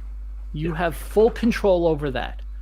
You always have full control over how you react to things. And I've really gotten very, very aware of taking control of things after they happen to me and not letting them sit there and ruin me. I'm just not going to do it. I'm not going to do it. I've had enough happen to me in the last 3 years where if I was going to break, I would have broke already. It would have been very easy to phone it in and say, screw it, I'm not dealing with this anymore. Yeah. I didn't. And that's not me saying, look how great I am. That's me saying the only reason it worked was because I didn't look at the situation and go, this is the end of the world. It's like, no, this is just what's happening. It's just, that's it. That's important lessons for all of life. I mean, there's two just bouncing around in my head right now, kind of sort of not the same situation. I've not had cancer, and I hope I don't. I have had people very close to me that have died from it, and I've got one, as you know, Vincent, who is currently. But yeah, I think back to many years ago, I did what's called mountain leader training, and part of that is they push you to the sort of the extremes of your skill with regards to navigation. So you're literally wandering. You're not following paths necessarily. You're going kind of cross country to kind of and then sort of saying, right, where are you? And this can be at night and in fog and whatever. And I can still remember the guy who was leading the course. He said, lost. You're never lost is when you sit down and give up. Prior to that, if you don't know where you are, we'll just call it whereabouts are not known. And there's an acronym that goes with that. And it's like, when you sit down and give up, that's when you're lost. Prior to that, you're not lost. You've got to sort of keep going. And then that kind of idea of how you react to things, you're the person that can react to things. My first few years of teaching, I was the guy who shouted. I was known for being the kind of the shouter. I'd shout at my classes, and it wasn't good. It really wasn't. I'd get people kind of at the end of the day kind of wander down to the staff room to check your pigeonhole, and people go, "Oh, have you just had such and such a class?" And go, "Yeah, how did you know?" I said, "I could hear you." And it'd be like from the other side of it. This wouldn't be like the classroom next door. This would be like classroom on another floor, 50 meters away. I can't even picture that. By the way, I just want you to know I can't even picture that. That's kind of crazy. I can't do it now because it's a bit out of practice. But I've been known to shut up 400 or 500 kids with one shout. But yeah, I got called. I only found out after I'd left the school. Oh no! A particular school. Apparently, there were a few of the teachers. They were linguists. Apparently, they called me the voice, just because I could shut the kids up. But the lesson I kind of learned in my first few years of teaching, I didn't have a great relationship with the kids, and I was shouting all the time. I was losing my voice every other week, and blood pressure was probably going through the roof and whatever. And then I went on this kind of course, and it was a guy. I can still remember the guy. And this is 25 years ago. A guy called Andy Vass, who in the UK education circles was quite well known for behaviour management training. And it's such a fundamental thing. He said there is only one person in the classroom whose behaviour you can control. And I'm sitting there thinking, well, I've got to identify the ringleader. I've got to identify whoever the naughtiest kid is, and they're the one I've got to get. And he's looking for the weakling. He's like, I got this one. Yeah. And he turns around and he said, "It's yourself." I'm like, oh. Yeah. And it's just so true. It's completely changed kind of how I managed my classes. Because it was like, okay, I can't force these kids. And my first school, it was a tough school. Yeah, it really was. There was the first summer term, we had police in every day. Yeah, and this was like this was not a it's in quite a well-to-do town as well. It sounds like my high school too. That's kind of this. the situation. Yeah, there's only so much you can do in there. Yeah. Right? Yeah. It's, But also, ultimately, my behavior management improved a lot when I kind of like, oh yeah, I'm the guy who's actually that needs to be controlled more. yeah, and so I got very lucky, and I've had friends go through therapy, and they always talk about how it took 3 or 4 therapists before they found the one. And I always found that to be strange. I'm like, well, did you just start randomly dialing therapists and just take the first one that gave you an appointment? Like, and so I signed up when I met mine. I did it through BetterHelp, and so they give you a full, and I mean exhaustive, like to the point where I was bored filling it out, personality profile test. Like, I have never answered so many damn questions about myself. I've answered fewer questions about myself in interviews. And I think I finished it, and I'm like, all right, I wonder how many therapists I'm going to have to go through before I find one that reads this thing. So the next day I get an email from Dr. Lisa Bander, who is my therapist. She's the most wonderful woman on the planet. I put her in such high regard. I put her on a pedestal that's usually reserved for people's mothers. But she sent me an email. She goes, I read your personality profile. And she mentioned a few things in it that were like on page 175,000 of 342,000. So she clearly read the whole thing. But she said a few things, and she goes, so I've figured out a few things, and I can definitely help you with some coping strategies. She goes, I specialize in cognitive behavioral therapy. And, for people it works for, she even says up front, she goes, for people it works for, it worked great. She goes, It may not be right for you, but I think it is. And I would like to work with you, and we'll see if we can make it work. And the first month of it was really awkward. It was very uncomfortable. And I'm good at opening up to people, but I'm not great at getting deep with people. Like, I'll tell you anything, but, I'll tell you the whole story without telling you my motivations. I'll tell you the whole thing without telling you what I was thinking, We got to a point in our relationship where our conversations were just every single week. The first few weeks were very surface level. Like, she was just getting to know me. And she was very good at asking that one question that I didn't want to touch with a 10-foot pole. And I don't know how she always managed to zero in on the one thing that would crack me every single week. And there was this one week where she did it. She hit me with a question, and it was just like, I think my response was something like, you know why I'm so upset? Because I'm so tired of every single week I come in here thinking I'm at least somewhat okay. And then by the end of the session, I'm crying every single week. Like, I can't do this every week. Like, it's ridiculous. We got to the root of a lot of problems that day. And once we got to I had a couple of things happen to me at the end of 2019 going into 2020 that I thought was the root of everything that was wrong. That I thought was, if I had to say, why are you in therapy? Well, this happened. It's like, oh, okay, well, okay, cool. We can work with that. And had we worked solely on that, and had she not asked deeper questions, I would still probably be a basket case. But she asked the right questions. Mm-hmm. And we got to the root of some stuff that I didn't even realize was going on. And once we got to the root of it, then we were able to start the therapy part of therapy. We were doing the diagnosing part for a longer time than I thought we were. Like, I thought, I come in and I feel okay, and then I cry and I feel better and I go home. That's therapy. Okay, cool. No. When you have that big cry out of frustration and you say, I don't know what the hell is going on. What is going on? What are we doing? And she gives you one sentence. Yep. Yeah. And that's it. And that's all it took. Once we did that, she goes, now we can start working, because now we know what the problem is. So let's start working on this. And little by little, I was handling things without feeling like I had to run to her. Like, I would go to her every week with like a mental list of stuff. Like, I got to deal with this. I got to deal with this. I got to deal with this. And instead of I've got to deal with this, I was going to her with lists of, hey, I dealt with this. I dealt with this. I dealt with this. And I realized like that was a moment for me. It's like I was starting to get proud to go to her, because I was like, like when a kid shows their parents like, hey, look what I did. This is so cool, right? Like, I was going to her every week going, I dealt with this. I don't know if I dealt with it right, but I dealt with it.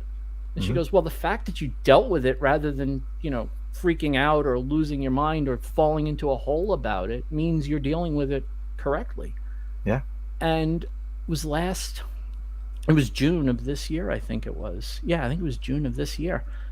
I was talking to her because we had gotten to the point where I didn't see her for the entire summer of 2020. I started seeing her again in September of 2020. And then I was seeing her every other week, and then we were seeing each other every 3 weeks. And in June, she goes, if you want to keep coming, I have no problem. You can keep coming. I will happily see you. She goes, I don't think you need this anymore. And imagine, I was at the point where I was crying in every session, to the point where about a year and a couple of months later, I had graduated therapy. And she actually said that. She goes, you've graduated. She goes, you don't need this anymore. She goes, your problem isn't as much you, it's how you react to things and what meaning you assign to the thing that's happening. You have to stop assigning the meaning to the thing that's happening and assign it more to what you're doing about it. And wow, it's like all these things. There were so many transformative things I learned from her, and so many things that, I mean, I don't want to say that everyone should be in therapy, but I turned on a dime. Like that major breakdown in March of 2020 through graduating therapy in June of 2021, I turned on a dime. Like I pivoted 180 degrees. Like, nope, I'm not going that direction anymore. That's it. I'm done. That person is long gone. You know, in alternate timelines, that person is in big freaking trouble, but I'm on this timeline now. Well, I mean, you mentioned before about like, using the same finish on the boards because of like habitual reasons. Yeah. And that's a lot of, kind of human nature is just, it's bad habits. And it's we do things or think of things in certain ways because that's the way we've always done it. And something like cognitive behavioral therapy, I totally agree. I think it's something that, if it works for you, it is absolutely life-changing. Yes. And I think it is something that everyone should probably have a taste of at some point to see if it does work for them, because it is such a transformative thing to have that set of tools to be able to think and react and deal with things in your life. It starts with recognizing a few things that make people uncomfortable, right? It's not just recognizing the external triggers, because that's easy. Everyone can recognize external triggers. If something makes you sad, if seeing a puppy, every time you see a puppy you cry, you start to avoid puppies, you know better, right? But cognitive behavioral therapy, the next step of that is recognizing what you perceive and how you react and what you're thinking and the behaviors that you employ in certain situations. And when you can fix that, that's when things really start to change for you. And I had discounted that part very heavily because I'm like, I don't know how to see that in myself. Yeah. And I didn't. But what would happen is in the reviews and therapy over weeks and weeks and weeks, her and I would talk, and it would be like, oh, that's the behavior I need to correct. And she never, ever, ever, and I don't understand how this works. I really don't. I mean, to me, therapy is magic from the therapist's point of view. She never, ever guided me, ever. In a year of working with her, she never guided me. What she would do is she would kind of ask a question that opened the door. And I would just come running through like Kool-Aid Man, screaming and like, you're not going to believe, I'm so sad, I can't believe, why is it happening? And she would basically have it at one point, she would just sit there going like this, like quietly letting me talk. And she would just let me get it out and then go, okay, now let's go back to the point where this happened. What were you thinking here? I don't know. I'm just so sad. No, really, what were you thinking? Because you reacted a certain way. Why did you react that way? And it's like, I reacted that way because, yeah, that's the problem. So let's work on that. Let's work on, not that you reacted. You have to react to the world around you, but let's work on why. The mechanics of your reactions. And the mechanics of my reactions have changed to a lot of things. I had a relationship with someone, a friendship that's pretty much over. And I realized that a lot of the reason that friendship is over is because of my reaction. Now, am I fully at fault? I mean, I've taken the complete blame for it just because I don't need to carry that weight forever. But that's something that, you know, I wouldn't have done that. I was like, no, screw that. I ain't taking the blame. No, I took the blame to the person. I said, you know what? I'm sorry. That was all on me. It was my reaction. If you never want to speak to me again, I understand. But at least I want you to know that I am accepting full responsibility. And I want you to know that this is all on me. And this is why I reacted the way I did. It was incorrect, but at least I want you to understand what was going on at the time. And I realized that I couldn't have had that moment without the hard work I'd done with my therapist. And that's why, you know, look, we're in November still. I think there'll be November. Well, it's November because this is live, but it's Men's Health Month, right? Yeah. And men, we're garbage at dealing with our feelings. We just are. Yep. Even when you're never taught how to. Right. I'm an emotional person. Everyone that knows me knows I'm an emotional person. My heart is right here. You can see it. It's very easy to find. It's always on my sleeve. It's always out there. It's always exposed. For the most part, you get 100% of me all the time. I don't hide anything. I'm open and honest with every person. But that is hard. It's hard. And if you're never taught how to handle the repercussions of that, holy crap. I mean, if you're an empathic person, or empathetic, I guess empathetic would be a better word. If you're an empathetic person and you deal with people who are not as empathetic, or they can kind of be like emotional vampires, it's just hard. And men aren't, I'm just, you know, say what you want, but men just aren't equipped to deal with it. We just don't deal with it well. We don't. We don't know how, because emotions are things we're told, you know, there is a certain society tells us men don't cry. Right, and that's the thing, right? Because there is a certain amount of, okay, look, you are a man, you do have certain like societal obligations, and there are certain things that as a man you are expected to do, but that doesn't mean you have to completely disregard your feelings while you're doing it. And that's why I had a friend tell me, because if you listen to Because We Make, which you should, I'll plug myself, but if you listen, I'm fully up to date. Yeah. If you listen to Because We Make, I've talked a lot about depression and anxiety on Because We Make, and every time I do, somebody will invariably tell me that they appreciate me talking about it, because it's something that, you know, men just don't talk about enough. And there's no nefarious reason. There's no conspiracy to make it something we don't talk about. It's just something we don't talk about. It's in our DNA just doesn't do it naturally. It has to be coaxed out of you. It has to be pulled out of you. It has to be therapied out of you. That's why I think that if you're going through some stuff, I mean, I went through the stuff that got me into therapy for freaking years. For years. I could have been in so much better shape for so much longer. It's horrible to think about it, right? But at the same time, it's like, all right, well, you didn't, right? You're better now. You're in better shape. That's the thing now. Is what's that old phrase? You know, the something like that. You know, the best time to fix the thing was best time to plant a tree is 10 years ago. Yeah, yep. Exactly. Yeah. When's the next best time to plant a tree? Now. Yeah. Yeah. And that same sort of metaphor has been said a million different ways, a million different times, but it is exactly that. You know, if you are dealing with something, reach out. You know, even if you feel like there isn't anyone close enough to you. You know, if you're feeling alone or lonely, there are, you know, plenty of us out here. You know, us three here, for instance. You know, and plenty of people who are in the chat and stuff who will quite happily have a very in-depth conversation with someone they've, you know, barely spoken to. The second they know that you need a person to speak to. I had this a couple of weeks ago. Andy, you were there for it in the Discord. I was sitting there and I'm like, guys, I don't miss going down to the shop. And now just remember, you know, all we've talked about and all the making stuff we've talked about, right? Like I was, you know, this is my business. This is my business. Not my primary employment, obviously, but it's my business. I love my business. I love what I do, and I love the people I do it for. I didn't miss it at all. Not even. I mean, I'm talking like going down to the shop was my shop is my basement, was down to get a couple of rolls of toilet paper. Like that's where I would go down and to change out the laundry.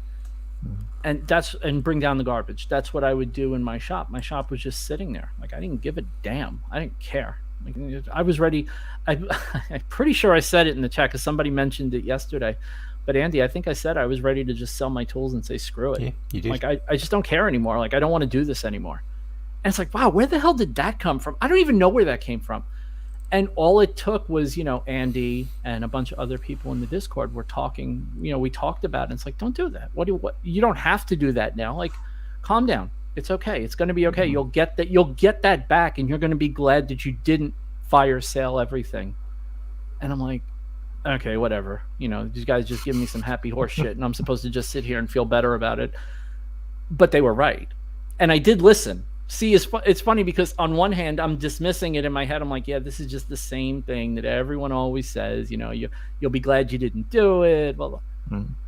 But the community kind of talked me off the ledge, and it was at that moment when I needed someone to talk me off the ledge. It wasn't that I was going to go downstairs and take all my tools and throw them out in the front yard and put a sign say, "Come take, it's yours."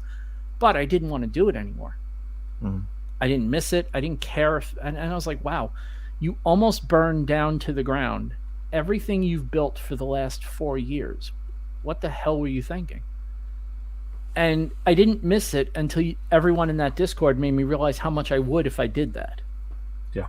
And I was like, I got to get back down to the shop. And I think that weekend I was back down in the shop and somebody said, wow, you went from like 3 days ago, you were like not interested to like, you're back in the shop already. I'm like, and I think part of it, Andy, was, I started doing just stuff to just for the hell of doing stuff. It wasn't client. Yeah, and for some people, just getting back into the shop and tidying up, or just if it's not being left in good order, just sweep. I mean, who is it that says quite often? Just sweep your shop. Who it is? I've heard that. Sweeping, not even just doing anything else. Just sweep. Start sweeping, and then you kind of think, oh, there's that thing I can fix that, and you fix something or other. You go, oh well, now I'm not. There's this thing I can. I'll keep meaning to put that on the wall. I'm not building anything else now. I'll just grab a screwdriver and I'll put that on the wall. And it just cascades. The best thing that happened to me was Inktober. Because while I was having these feelings of not wanting to go down the shop, I did have something to preoccupy me. Like I had something that I could focus on and really put some effort into just getting better at and enjoying and learning a skill, and not just doing it for the repetition, but doing it because I wanted to get better at it, more comfortable doing it. And I just had so much fun doing Inktober this year. Like I had a blast, and almost everything I turned out at Inktober was complete trash. It was. And you know what? I love every single piece, and I'm actually going to make myself, for my new place, I'm going to make a poster of my 2021 Inktober drawings, because I do feel like that was a turning point in my creative journey. To just go, okay, I don't want to be in the shop, but that doesn't mean I have to be a bump on a log. I can do something creative that's just in a different area. And that was what it took to kind of get the mind back in the creative zone again.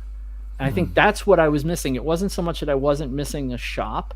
It's just my motivation to be creative or to make something was gone. So low impact making, like drawing, was like, okay, I can do that. Like I can take my iPad out and sit on the couch and bang out a drawing. And there was one point, it was very funny because there was one point toward near like the 3/4 point of Inktober, I drew the tick. And I drew that. And I was like, did I really just like, it was like a leap from that point on. It was like, there was like a pivot point with that drawing. And I was like, and I actually spoke to Ken Madden, who is like one of the coolest dudes ever. He's an actual professional artist. He's a product designer. He's like one of my closest friends. He's just a really cool dude. And we talked on the phone. I was like, look, you're an art guy. I said, just want to know. I said, from an objective perspective as an art guy, is there improvement here? Like, are you seeing improvement in my style and what I'm doing? And he said, yes. And I think from the moment he said yes, it went from I can't draw to with practice, I could get really good at this. Mm-hmm.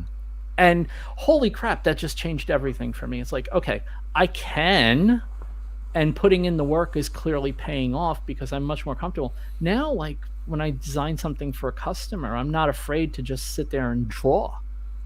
as part of the design. Like something's going to be engraved, I can draw the engraved part instead of trying to find clip art. It's like, whoa, like that's kind of a turning point for me, because now I can really get custom with people. And am I great at it? No, I'm not. I'm not going to sit here and pretend I don't still look on like my clip art or Envato Elements or one of those sites to get something for an engrave or whatever. But I do spend a lot more time thinking about, is this something I could draw, something I could put together? Or if it isn't quite what I want, can I alter it in such a way where it is what I want, rather than just going, this is what I was able to get, I'm just going to work with this. And wow, man, just everything just started. I feel so much more happy when I'm designing stuff now. Designing used to be the slog part of the process. Now it's actually the part that I really enjoy, like finding the perfect font or finding that one little piece of line art. You know, I probably have somewhere in the neighborhood of 400 or 500 fonts on my computer. And the reason I have so many is because I'm a picky bastard when it comes to fonts. I will put the crappiest clip art on something, but if the font isn't right, I will spend hours agonizing over the font, because the font has to be just right. I've actually taken fonts and disassembled them and changed strokes on them just to make them look different so that they look like what I want, because I'm a snob about that. And I'm with you there. But that relates to your day work, surely. Yeah, it does. And what's really funny is there's so much overlap between the design work I do for myself and the design work I do for the day job that when I'm at work and I take a Skillshare course, no one says anything. It's like, you know, and you think about it, right? Like I can take a Skillshare course in Adobe Illustrator, which is my primary application at work and at home. I can take a Skillshare course in Adobe Illustrator and I can do it on the clock and benefit both jobs. Yeah. Like I can benefit my personal business and I can benefit my company. They've seen what I'm able to do, and they've seen the results of me constantly working on this stuff. Like I did some sales flyers for one of our sales guys, because our sales guys know that, hey, I'm the graphic designer in-house. If you need something, let me know and I'll make it for you. And one of the guys says, hey, I need some flyers. We do business with, I don't know, do you guys have rent to own in the UK? Like where they go to, you go to a store and you pay like X number of dollars a month for a TV, and then eventually after you pay enough, you own the TV. So we have stores, we have a whole chain of stores, and then there's an overarching organization that basically most of them are associated with, and we work with that organization. So he's like, hey, I have some stuff for RTO that I need to, he goes, I want to pitch some stuff to RTO. He goes, but I have no ability to do this. I need your help. I was like, okay, what are we pitching? So he gave me a list of products. He goes, let's start with this one. He showed me the bundle. He showed me the whole thing. He goes, can we make something that's going to appeal to these guys? I was like, yeah, no problem. I sat there. I spent 2 days on it. 2 days on perfect font, perfect background, perfect everything. I had a whole vision in my head. I gave it to him. And I get a phone call 2 days after I finish it for him. He goes, dude, I just sold a couple of thousand of those bundles. He goes, and you know what sold it? He goes, the guy who got the flyer sent it to the individual stores. And when they saw the flyer, they wanted it. Because they wanted it from the flyer. Because they felt like they were dealing with a professional company. He goes, we need to make more of these. So we just started banging them out. And then on one weekly sales call, he just out of nowhere just completely gave me a big old pat on the back, you know, in front with all the salespeople there. He goes, man, we have just sold more. We've sold more of this stuff than we've sold in the last couple of months. He goes, and everything we've sold has been on flyers that Vinny and I have kind of worked on together. I gave him the product and he just ran with it. And he came back with these and everything is selling. And I'm thinking, like, if only you knew how much of what I'm doing now has nothing to do with stuff that I learned at this job, right? And I almost wanted to like go to them and say, hey, look, you know, there are times where I sit here and I'll take a course or watch a YouTube video that's not directly related to this job, and it's more related to my personal business. But everything that overlaps benefits both. Yeah. And it's so rewarding when somebody comes back and says, hey, that skill that you have, that, you know, that weird skill that we don't have, thank you.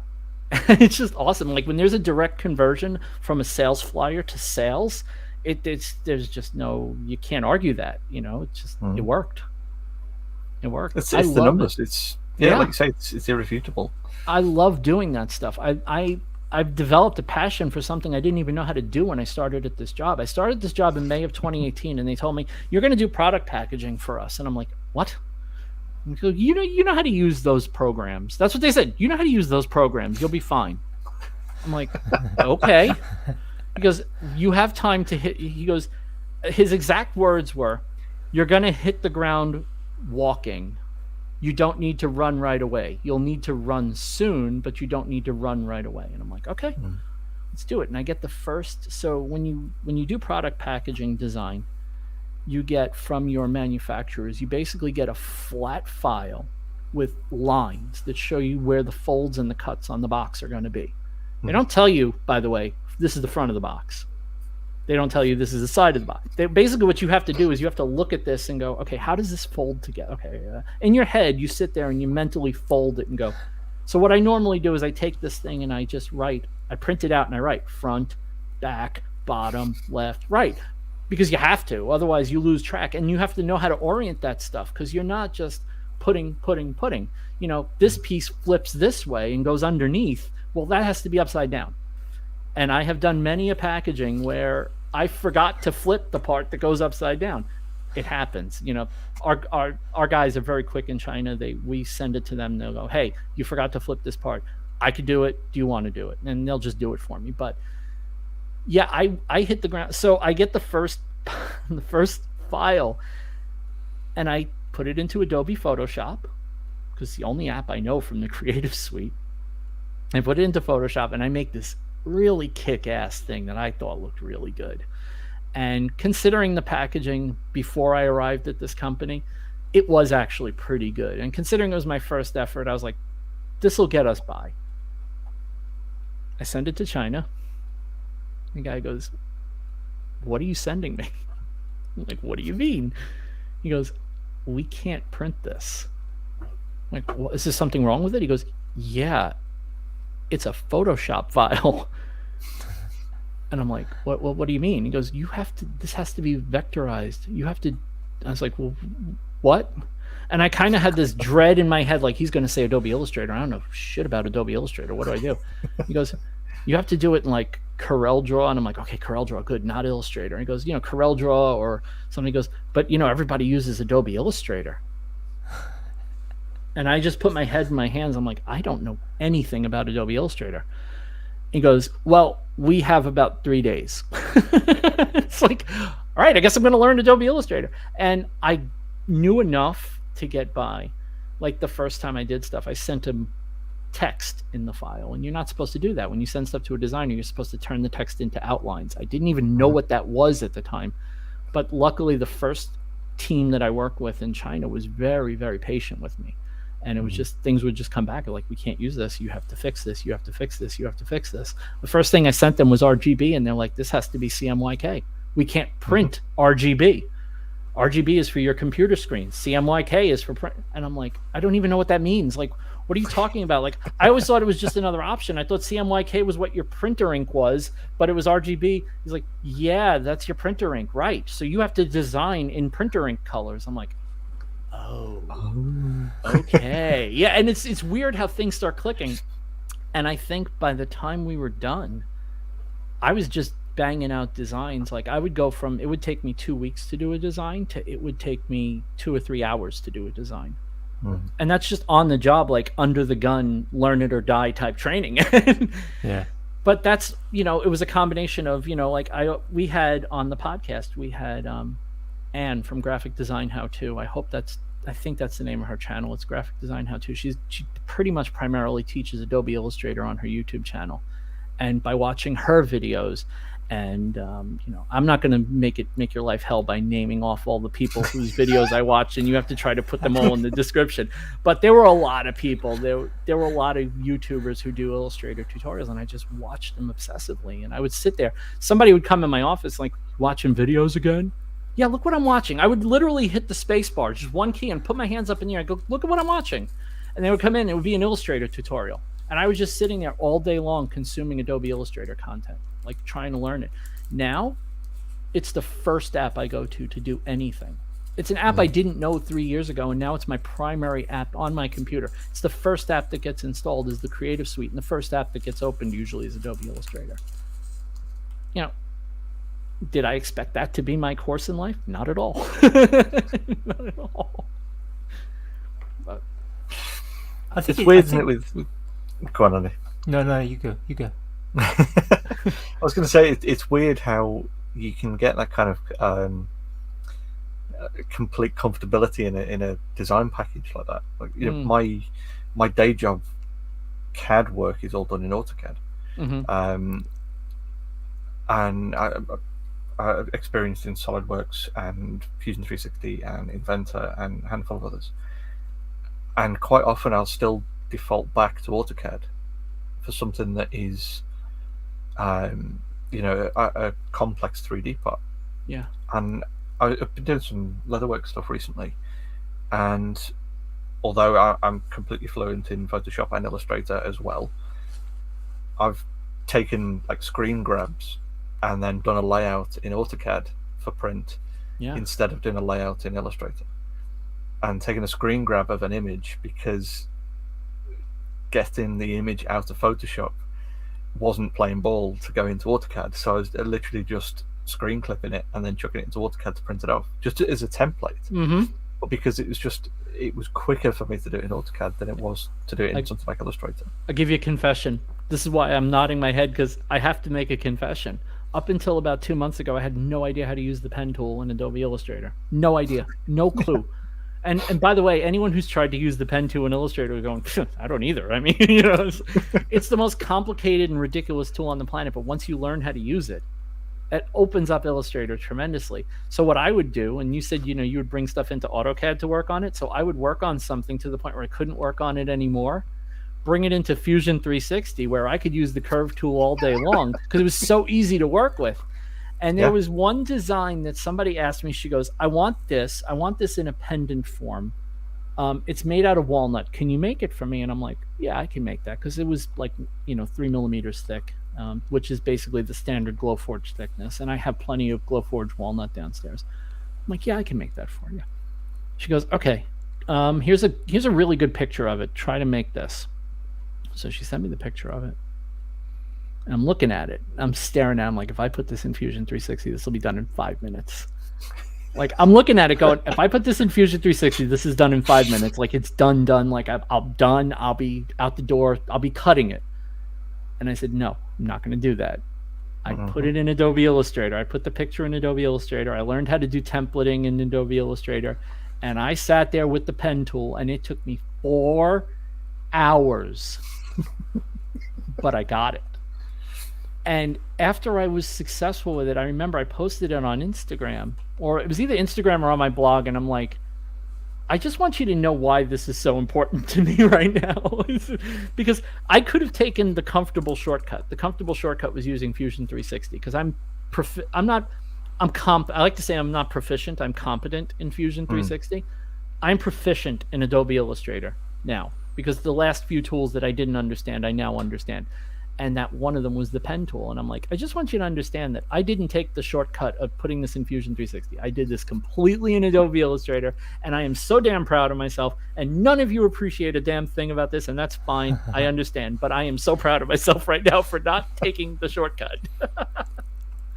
So, yeah, I mean, I totally understand. You know, you get so, you know, I've been doing in my YouTube videos the YouTube videos since I started redoing YouTube videos, which I wasn't doing for a while. I like to, when I use Illustrator, I like to show, you know, screens of what I'm doing. So I record my screen as I'm doing it. And I've done this thing where I've recorded the screen like 5 times because I look like an idiot. Every time I'm doing anything in Adobe Illustrator, I look like a moron. And I remember saying in the Discord, I said, you know how frustrating it is to know what you're doing and still look like you don't? And I realized the reason I don't is because in a screen recording, you want to use the menu to show people what to do, right? Yeah. But if you're proficient in software, the menus almost never get touched. Yeah, absolutely. And I realized that's why I felt like an idiot, because I know where everything is on the keyboard. You know, my fingers just hit buttons. But if I want to show it and make for good YouTube content, clicking buttons isn't quite the same. I know that there are people who do that thing where they pop up the keyboard command on the bottom. It doesn't work the same. Like, people want to hear go to object, path, compound path. They want to hear the menu options so that while they're doing this, they can follow along without having to look at what you're doing. And I realized that was why I felt like an idiot, because I'm so comfortable with Adobe Illustrator now that the keyboard shortcuts are the way I navigate Adobe Illustrator, and they just don't translate well. So I'm trying to make it translate well by using a menu that I don't use. It's a really interesting parallel, actually, because especially given that Fusion and Illustrator, because a lot of Fusion is based on the kind of the groundwork that AutoCAD did. Mm-hmm. And I don't know if you're familiar at all with AutoCAD. I used it a long, long time ago, but enough to know that it wasn't my cup of tea, but I did use it, yes. Well, depending on how far back it was that you used it, almost everything that you could have used back in the late 80s is still usable today. That's amazing, but isn't it? If you, out of the box, install AutoCAD now, mm-hmm. it looks very similar to Fusion. Yes. It's all ribbon-based, it's all big, fancy buttons, it's all clicky stuff. And if you look at any modern tutorials, it's all the same sort of thing. It's all move your mouse to here, go into this ribbon menu, click on this tool here, do this thing there, or right-click on this. But if you go and, like, I've been using AutoCAD for 19 years, and it's dramatically changed over the course of those 19 years. But I still use it the same way I did 19 years ago for a large chunk of it. So a lot of the day-to-day stuff is it's very easy to automate things or script things or things like that in AutoCAD. So the stuff that we've got that we use daily in our drafting house, and it's a single click and a space bar, or single keyboard, a letter or two and then a space bar, and then it will run 4 or 5 tools chained together to do a process. So when we've got like new starters, if I'm training someone up on how to use or how to draw our way, I would teach them what we do day to day. But then if someone goes, well, why does that do that? I've got that moment then of going, well, actually, what it does is, if we have a look at this, is I've written this so that it does this, and then it does this, and then it does this, and then it does this. You've never used this tool, but it does this as well. Yeah. And it's that sort of fine-tuning the process and getting those little bottlenecks out and the inefficiencies, so that then you're removing that barrier of, well, we've got to let the oil dry. We've got to revisit it in 2 hours. It's click the button. I think a lot of software companies need to remember one thing that we as end users know inherently, is that you're not making entertainment or whatever. You're making a tool, and if you keep changing that tool on me, you're just making me not want to use that tool anymore. And one of the things that Adobe is really good at, and to their credit, Illustrator is a good example of this. Everyone that teaches Adobe Illustrator will tell you the same thing. There's 20 ways to do everything in Adobe Illustrator, and that's why it's the most complex program in the Creative Suite. It really is. It's not even close. I challenge anyone. The only one that might come close is Premiere, but I think Illustrator is actually more complicated.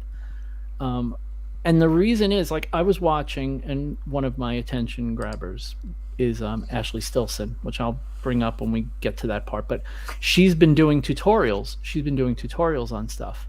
And I'm watching her do the tutorials, and I'm like, oh, okay. All right, I wouldn't have done it that way, but okay. And actually, at one point, I actually messaged her, and I'm like, I just got a question for you. I'm like, no Pathfinder tool? Like, I literally just said, no Pathfinder tool? She goes, you know what? No one can figure out the Pathfinder tool. So this is the easiest way to make it understandable for someone that's not familiar with Illustrator, or someone that's just dipping their toes or that casually knows Illustrator. I'm like, okay, cool. Like, I hadn't even considered that, and it was just funny because I watch these tutorial videos. I'm like, I know 5 different ways to do that, and you just showed me a 6th. I can only imagine how many more there are. You know, and that's exactly it with something like so, you know, the fact that you can still use AutoCAD in a way that you did 20, 30 years ago. Mhm. And the reason for that is because you've got guys who learned it Yeah. when it came out, Yep. who still use it today. Yep. And I've worked with engineers who are way past retirement age, and they've been using it since it came out, since, you know, the early versions. Yep. And they still use everything exactly the same way. They all the commands are all typed out. They still use the same handful of tools, and because those tools are still there, if AutoCAD or if Autodesk were to change that workflow, they'd be forcing their like core user base off onto other tools. Yeah. And it's the same thing with things like Illustrator and Photoshop. You know, there are people like back when I was in college and learning Photoshop, we were learning on version 7, and we were looking at a guy called Charles Darby, who's a math artist, and he's done, like, I think he did some stuff for Lord of the Rings. He's done things like Fifth Element and stuff like that. But these huge, massive, you know, artscapes all painted in Photoshop. And I think at the time he was still using version 3 or 4. Yeah. And he just had this colossal amount of RAM that he put into the machine, and it was just, they were the tools he needed. Why would he upgrade to a newer version of the software? Right. You know, when I was sort of finishing my learning, I think CS had come out, or maybe CS2. You know, and he was still quite happily, you know, I think he had one machine that was running 3 and one machine that was running 4. And it just depended which bit of the artwork he was working on, because he you know, he just had it set up for those particular tools. Yeah. Because that was what he was using. You know. What I love about what I think Adobe has done better than just about anybody else is they don't deprecate features for the most part. And it's the one thing that, you know, I think makes them stand above a lot of other companies as far as software development, where you're not trapped by the UI into doing things a way you don't understand. Like, the old tools always work, and then they come out with new tools. And if you're one of those nimble people that like to get things done faster, like you're impatient or you're a process guy or an inefficiency, like that's me, right? Like, I'll do something a certain way, and if you give me a better way to do it, I'll be doing it that way from now on. Like, I am just, that's me. And when I love Adobe Max time every year. It's my favorite time of the year, because that's when they release the new software, and they release new Photoshop, new Illustrator, new InDesign, all the stuff that I use on a daily basis, you know, day job, personal business. And every time, it's a thing that I already do that I can now do much more easily. Mm-hmm. Or if I don't even have time to learn the new feature, I can just say, screw it, I'm going to do it the way I've always done it. And that's going to be fine too. And they are so good about that. I don't understand why everyone doesn't work that way. Like, Microsoft has started working that way. After they completely gutted Microsoft Office a couple of years ago, as far as Office 365, it hasn't had a significant functional UI change in a very long time. They add a lot of break features. Your bubble. It's coming. I mean, it probably will. Windows 11. No, as in it's like imminent. They are unifying the code bases for the web version, the mobile version, and the. It's going to happen, right? Installed. I'm dreading it. Absolutely. I'm a little concerned, but at the same time, you know, one of the other things I do at work is I do a lot of stuff with Excel, and I'm very proficient with Excel. And you know what? Everything that they've added, I've been I haven't had to move into it. I can still sit there and type a formula like anybody else. I prefer to type a formula than use a formula builder.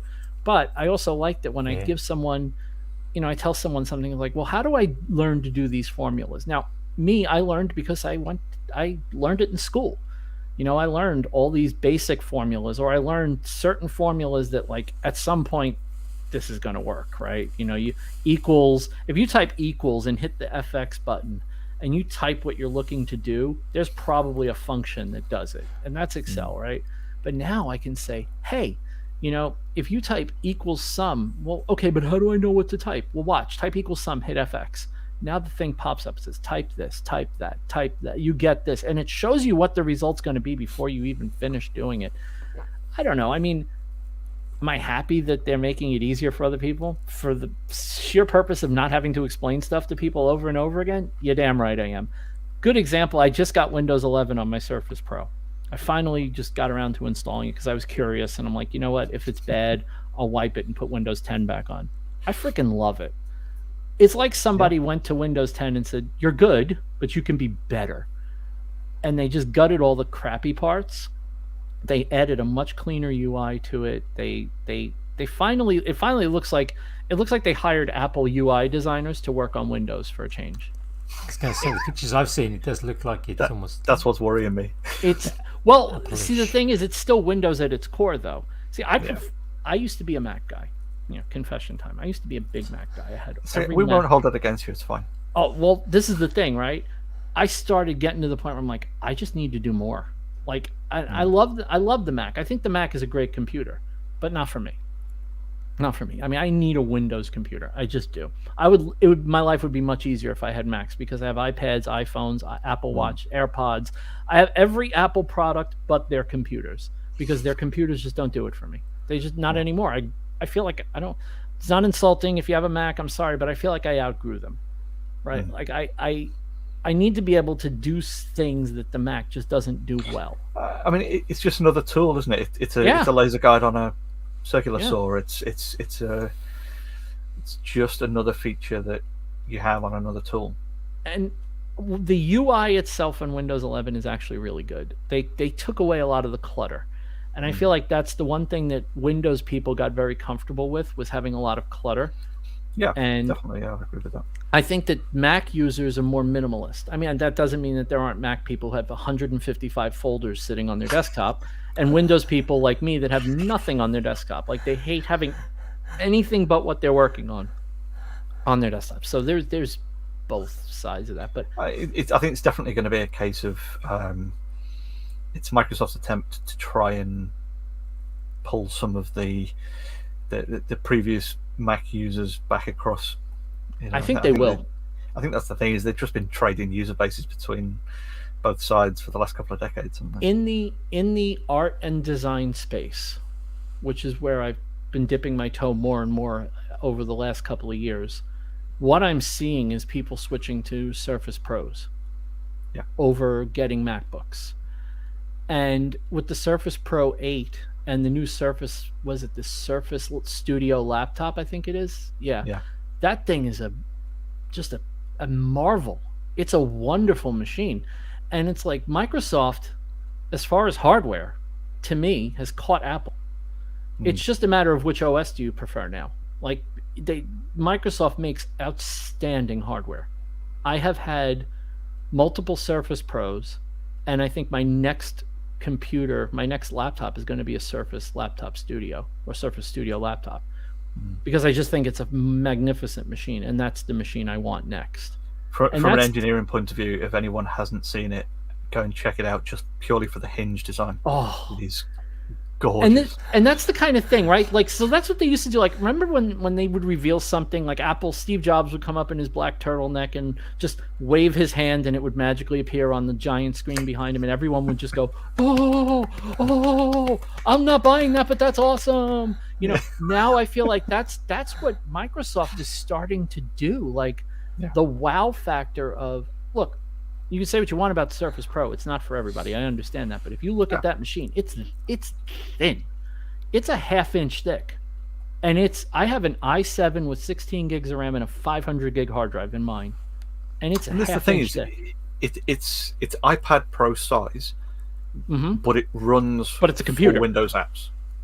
The iPad... That is what I think, Apple are trying to pull everyone away from their computers and put them onto iPads, the professional creatives. But to an extent, you could do Microsoft that. is doing the other way around. Yeah, right. Absolutely. But the fact that you can do things the way you used to do them, and switch between software the way you have, and you can more easily integrate into business networks and all these other things that tech people consider more than non-tech people. Correct. It's just getting in the right ecosystem, isn't it? It's I was easing very the excited. transition. I was very excited to have Adobe Illustrator on the iPad because that was one. There are two apps that I always said if they came out on the iPad, I wouldn't need a laptop anymore. Fusion 360 and Adobe Illustrator. Everything else I can get by with, but I need those two apps, and they need to be good. Okay, Adobe Illustrator for the iPad is 80% there. 80%. But the problem is that the remaining 20%, it's like, guys, we are creators, we're makers, we have our way of doing things. We like tools to work a certain way, and I just want to drag it out of them and be like, guys, these are the important features. Work on these next. And the same with Fusion 360. There just isn't a Fusion 360. There's a viewer. You can open your files and you can view them. Gee, thanks, guys. I understand why it's not there. I get it. I'm not. Yeah, but that app is just never going to be there. And there are close analogs, but they're not quite there. But yeah, Apple's idea of putting everyone on an iPad, I don't know. Give me an iPad that runs Mac OS, which means I can then run full versions of Illustrator and full versions of Fusion. Well, now you have something. I'll buy that. Take my money here. Which credit card do you want? I'll use my Apple card to pay for it. Where the Surface Pro and the Surface Laptop fit in perfectly, because it is exactly that ecosystem. It is full versions of the software you've used forever, but in the form factor where you can sit on the couch and scribble on the screen. And a pen in the new one, the new Slim pen that finally works right, which is the one thing that they fixed.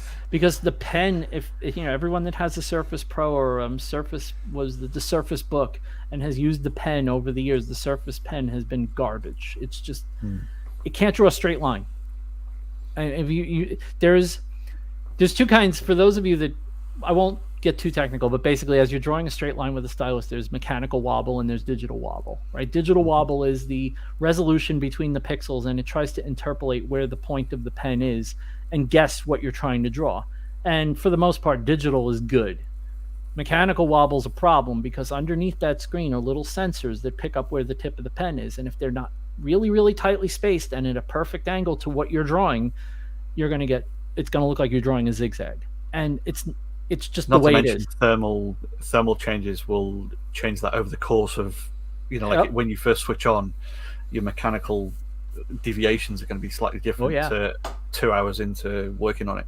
Yep, and something that the glass itself, like I believe, and I could be wrong, but I don't believe the glass was laminated the same way it is now. So they've changed the way they laminate the glass so that the sensor is laminated in there differently, so it's closer to the surface of the screen.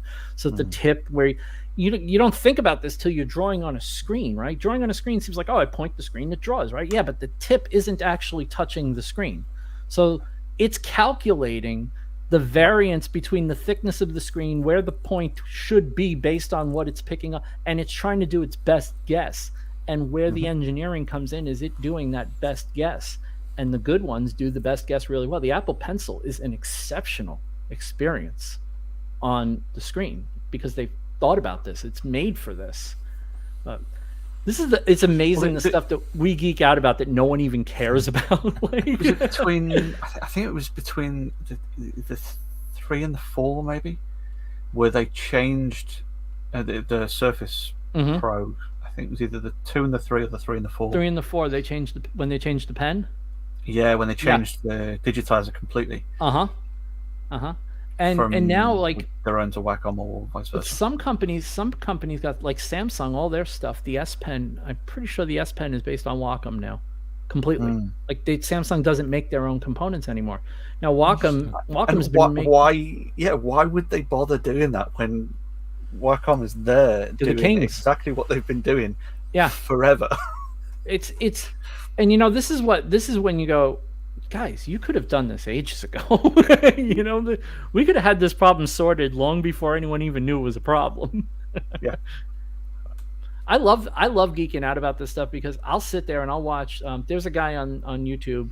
His name is Brad Colbo, And all he does, COLBOW, all he does is talk about technology for creative people. If you are in the creative space like we are, you should be watching his videos, because it's all he talks about is tablets and computers with pens and phones with pens and the overall drawing experience and being an illustrator with digital technology. It's all he talks about. It's, his whole channel is devoted to this. He reviews every screen tablet, every pen tablet, every Surface device, every iPad, everything, and compares them to previous generations to see what fits. And you get a deep dive into the way this stuff works that you just don't get anywhere else. It's a miracle how much he understands and how well equipped you feel when you're making a buying decision, because we all have to have a computer. I mean, we're makers, right? Every maker has some kind of computer. So you need to have something. At least you feel like when you're making the purchasing decision, you're not like just rolling the dice and hoping to get it right. But yeah, that's a good channel for people that aren't sure, because a Wacom Cintiq is still a very expensive piece of kit, like very expensive, and it's what it's done being so expensive. It opened the door for cheaper competitors like Huion and all these other companies, and XP Pen and all these companies that have come along out of nowhere and are like making quality stuff now. Like Huion is doing fully laminated glass on their tablets now. Yeah, everyone that I've spoken to who's got one of those absolutely loves it. Yeah, and we're talking like you can get a 24-inch Huion fully loaded with the arm and the pen, which with the nice pen kit that they do, for like $1,200-$1,300 now, which is, I mean, the Cintiq used to be $3,000 at the bottom end of it for a small one, for a 15-inch one, and you're buying a 24-inch. You know, I'm telling you, the barrier to entry into what we do is just getting lower and lower. You know, you go to Walmart, you can buy really good quality Hart tools. Now, are Hart the best tools? No. They're Ryobi level tools, but even Ryobi tools, I have a ton of Ryobi tools. I love my Ryobi tools. And you know why I love them? Because they're very reliable. They've never let me down. And if they do, Home Depot is a 15-minute drive. I'll just go to Home Depot and get another one. And just to geek out tool-wise, the recent generation are a step ahead even further, because the TTI have started using some of their AEG stuff in the Ryobi stuff. That's the rigid. So that's the rigid. The rigid equivalent. Yeah. It's crazy. I was initially, when I started buying tools, when I first started doing woodwork, I bought all DeWalt stuff because I was like, DeWalt's the best. Everyone says DeWalt's the best. And I was like, okay, this is what got me. It's so funny, but this is what got me. I needed a cordless router. And I was like, okay, DeWalt makes one that's like $1 bazillion. Like, it was literally $1 bazillion. I think you had to like get the federal government to loan you money to buy it. And rigid, I just wasn't in that battery ecosystem. I was like, okay, so Ryobi has this thing. Okay, it's not that expensive to get the batteries. And if I wait for a sale on it at Home Depot, the batteries will be even cheaper. You buy battery. And it's the same internals as the rigid one anyway. Yep. For the most part, right? Don't tell the rigid people that. They get really upset when you say it, but it really is true. So I'm sitting there going, all right, you know what? I don't want to be in two battery ecosystems, but that actually gives me some flexibility. Let me just get one battery, one charger, and one tool. And I got that cordless router. And now almost every tool is Ryobi. So this is the thing. So I'm completely entrenched in the AEG platform, which is so the kind of the structure of it with TTI, Tectronic Industries, who own among other companies, they own Ryobi, AEG, and Milwaukee, and they produce the rigid stuff under license. So I'm completely entrenched in the AEG platform, but there is a company in the UK called Badapter who now do multiple adapters for Ryobi tools. Oh boy. So you can get one that takes AEG rigid batteries, takes Makita batteries, takes Milwaukee batteries, and takes DeWalt batteries, and they just plug straight into Ryobi tools. Wow. which then opened it all up for me because Sure. there's a handful. So AEG was for sale in the UK, and then there's a company called Bunnings, which is out in Australia and New Zealand, and they bought one of our big box store brands, and they were going to convert all of those stores. You know, in the same way that you guys have got like Home Depot and Lowe's, we've got 2 equivalents over here, and then there's like a third kind of outlier that does more home stuff as well. So this Bunnings company bought this home base, this company, and they got about 20 stores in, converting into Bunnings, and they completely just missed. They didn't do any market research. They completely missed everything as to how the UK works, and tried to just run the Australian way of running it in the UK, which of course just didn't work. So they sold the entire company off for £1 in the end, which is like what, $1.30 or something for you guys equivalent. Wow. They lost something in the region of about 50 odd million in the attempt to do it. But the net result of that is, because they're really, really big in Oz and New Zealand for the AG brand. So because of that, they just didn't renew the license. So the whole AEG tool brand kind of just got pulled from the UK. So I've now got this like full suite of tools running the AEG platform, and no way to get new tools without importing either rigid ones from the US or going to Europe to try and find European AEG ones, because it's a German company originally, or Oz and New Zealand. So either way, I'd be paying through the nose import duty or charges on top. As we've learned.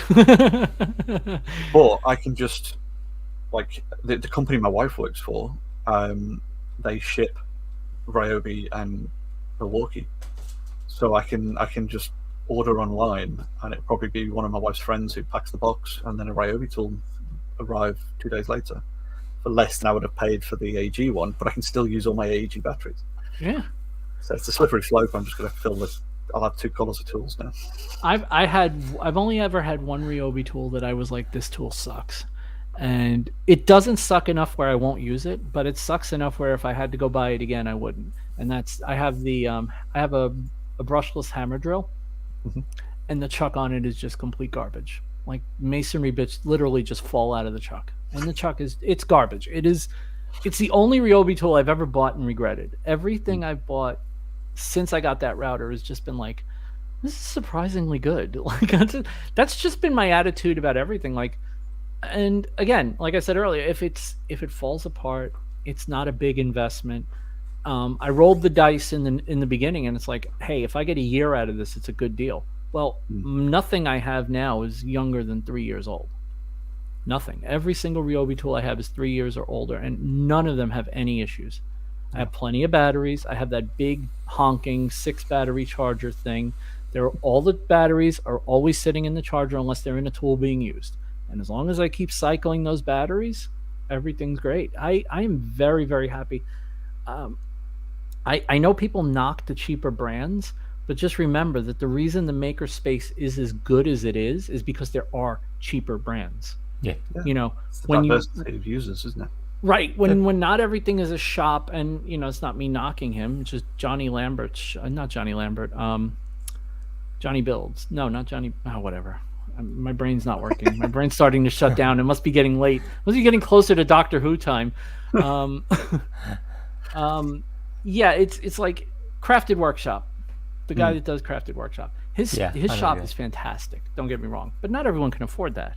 He's got Powermatic tools all over the shop. It's all gold and beautiful, and it's like, okay, that's a beautiful shop. I would love to have that shop, but that's not where most people come into this space. At best, they come in with a tool kit, one of those bag tool kits where you get 3 batteries, 10 tools, and 45 different kinds of screws and 10 different kinds of drill bits. And it's like, this is your maker kit to start. Have a good day, sir. But that's how they get into the space, and that's what's allowing people to get into the space. And that's why when I see people being tool snobs, it's like, guys, this is why the space is good, because this exists. It's not the opposite. It's not that this isn't cheapening the experience. This is giving more people the experience. When a maker space can open up because they can buy 10 sets of tools to have for everyone to use, as opposed to 3 sets of Milwaukee or 1 set of Makita, or Festool is not even an option because they don't want anyone touching the Festool tools. Those go behind glass, and we all just worship to organ music when they show up. And I'm not saying those aren't bad tools. Those are great tools. Of course they're great tools. But also, what would I want my makerspace to use? Do I want to give them a bunch of disposable Ryobi tools or good? That's why the space is growing, because there are options for people to get in really cheap. Knock Harbor Freight all you want. And the rule of don't buy anything at Harbor Freight that has a motor is not a bad rule. However, $100 at Harbor Freight goes a long, long, long way. I mean, it's one of those stores where, yeah, you can mock it and deride it, but also, if I have to get into this, if someone gave me $500 and said set up a shop, I'm going to Harbor Freight. I'm buying all my tools there. Yeah, they're not all going to last a million years, but they're not all going to fail at once either. Yeah. And the reason some of them might fail on day 2, mightn't they? Some of them probably won't work out of the box. Let's be honest. It's Harbor Freight. But the reality of the situation is that will allow people that could not get into the space, because, even when I was getting in, I bought my tools one at a time because I couldn't afford those nice sets. I always wanted a nice set. But what did I buy? My first 4 tools were DeWalt, right? But they were refurbished. I was buying them from a tool refurbisher. All my batteries have a R burned into them because they're refurbished batteries, and all the tools on the bottom have an R burned into them in the battery shoe because they're refurbished. So if somebody takes a tool in their hand, they see that R, they know it's a refurbished tool, right? That's how I got into the space, because I couldn't afford to get in any other way. But now the quality of the cheaper brands has caught up, and it's like I could have just go to Ryobi and buy a brand new set of brand new tools that no one's ever abused before and be in good shape. Is that a bad thing? No, that's a great This is what I can thing. say is you look at, like, most people's gateway drug into YouTube and woodworking type stuff is Matthias Wandel. Mm-hmm. And you look at the stuff that he's using, and you can't recognize the name or the color or the shape of the tool. Nope. It's just about turns when he pulls the trigger. But then you look at what he makes with it, you think, oh, maybe it isn't, maybe I don't need to have nice tools to make nice things. Maybe I, if it turns, that's good enough. One of our favorite discussions on Because We Make is the it must be nice thing. When people, they get this mindset of, I can't make anything until I have super nice tools. And it's like, that's just not the way it is. It's really not. Like, absolutely, yeah. I mean, there are times, look, and this conversation was just happening on a YouTuber I really like was making a cocktail style Pac-Man arcade cabinet. That's the flat ones. For those of you listening that don't know what that is, it's the flat one where the screen is facing the ceiling and you put your drinks on top. It's got a glass top and you lean over it to play it. And he was making it, and it was incredible. I mean, every arcade cabinet this dude makes is just like, he could have been making them in the 80s when they were popular, and we would be like, yep, makes sense. Looks like he does. But he makes the whole thing with, he uses a router, he uses a drill, he uses a table saw. And this guy comes in the comment, he goes, it would be, I'd make those too if I had those tools. And I'm like, what tool did he use that's so out of reach, that's so unobtainable for you? Like, what are you talking about? And I said, there is not a single thing you can make that he made in this project that you can't make with hand tools. And he goes, well, it would take forever. Yeah, that's what power tools do. They don't enable you to make things you couldn't make. They're efficiency enhancers. They are process enhancers. That's all they are. They make you faster. They don't make you more capable. And if you grow the tree first before making the thing, it's going to take you longer than going down to the lumber store and buying some. It's true. My dad, when I was growing up, so my dad was a carpenter, and not like a oh, he's a good woodworker, he learned on YouTube like me. No, he was an actual carpenter. Went to carpentry school, apprenticed for like 5 or 6 years, formally trained master carpenter, like a real deal carpenter who was always a little bit annoyed that I never learned woodworking while he was alive. Ironically, my dad was just a phenomenal craftsman. You know how many power tools my dad had? 3. He had a circular saw, a jigsaw, by the way, that's replication for those of you paying attention, and a drill. Everything else was hand tools. Everything. My father did everything with hand tools. You know what he used as a table saw? We had a folding table in the backyard that was made of wood. He screwed his circular saw to the bottom of the table. I may have done that. And then, and that was his circular. And when he needed a fence, you know what his fence was? A 2x4 and a clamp. That was his table saw. And you know what? No one ever said to my father, "You're not a real carpenter because you're using a folding table and a circular saw as your table saw." And you know, I look at what people complain about, and I was like, "Oh, I can't make that. I don't have a CNC." Okay, you do know CNCs are like relatively recent, right? You know these things got made like 50 years ago. People made chairs before they had CNCs. You do understand that that's the way this works, right? I just get so annoyed by it. With the big rock used to make chairs too. Exactly. Haul rock, sit on rock, new chair. Yeah. But we're going full circle almost back to kind of where we started with 3D printers. Yeah. There is that idea that yes, you can make things, and you can make things, like you said, the quality has generally improved on the cheaper tools. Sure. I think a lot of that is down to things like battery technology. 100%. So think back to my first electric drill with an iCAD battery. Same. It was pretty appalling. Yeah. Oh, look, I put a screw in. Yeah. Put a carriage bolt in with one of those. I dare you. Yeah. You swing it hard enough, it'll knock it in. Thank God they were heavy. This idea of getting started. Yeah. Yes, if you can afford a full set of Festool stuff, you are probably going to be producing, if you've got an element of precision in your ability to do anything, you can probably produce really, really nice furniture much quicker than if you're just working with a skill saw and a drill as your first sort of starting point. But again, it doesn't have to be the range that's now available. I mean, I don't particularly like Ryobi, just in terms of when I've been wandering around. Our equivalent of Home Depot, I think I've got to get the right around, is called B&Q. It's Home Depot or Lowe's. They're the orange one. Okay, so it's Home Depot. And sometimes when I'm bored, if I'm doing like Dad's Taxi, I'll kind of it's too long to go home. I'll pop in and just have a wander around and just see what new things are available.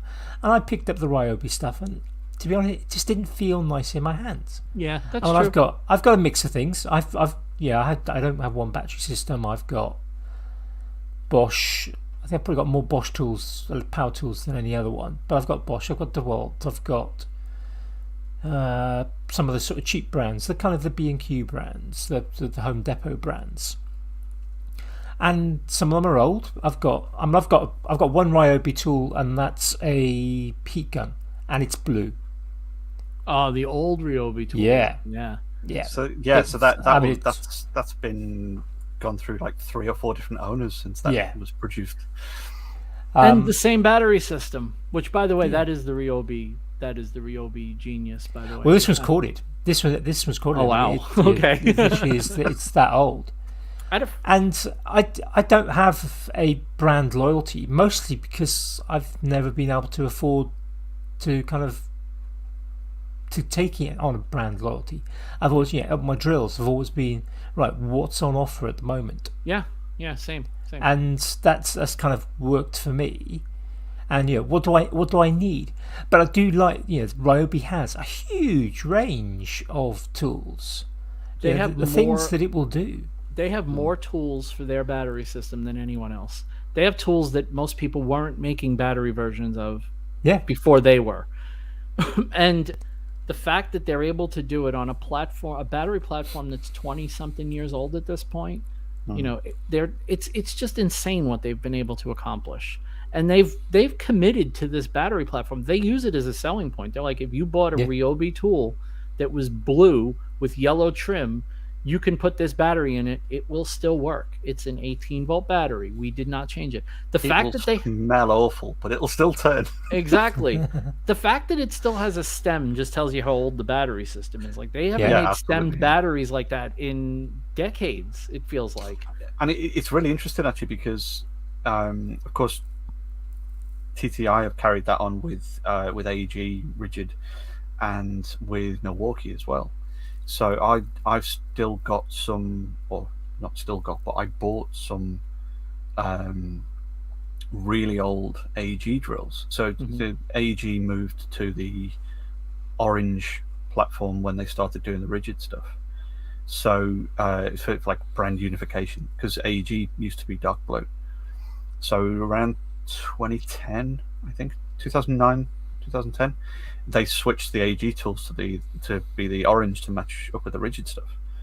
So I've got some like 2007, 2008 blue AEG drills, and of course they're still all on the same platform and everything as well. That I can still put like the modern lithium-ion batteries in, and they'll still quite happily work.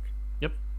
And vice versa, so I can still use the old NiCad batteries on my modern AEG stuff. And Ryobi Because was smart. They did multi what do they call them? Multi-chemistry chargers, where the charger will just charge whatever battery you put in it. It doesn't matter. Exactly, and that's where the genius is for that thing. And the fact that they've got the garden tools as well as the DIY tools, it means that, I mean, they're obviously pitched at the home user. Yep. Yeah. But because of getting back to that kind of like inefficiencies and bottlenecks, now because of a lot of the engineering, basically it's not now, but for a long chunk of time, the CEO of TTI was the CEO of AG. So what they were doing is doing all the engineering design work for the AG stuff, and then side porting it out to Milwaukee, and then value engineering it down for the Ryobi stuff. Whereas now what they're doing is a lot of the same stuff. It's all the same internals, whether it's for AEG, Milwaukee, or Ryobi. They just change the color on the outside. Yep. So it's just slight changing the grip to accommodate the stem on the battery, for the Ryobi stuff, or things like that. So it's getting those efficiencies down, but it's generally down to like the quality of the plastic. That's why, and it was felt a little bit.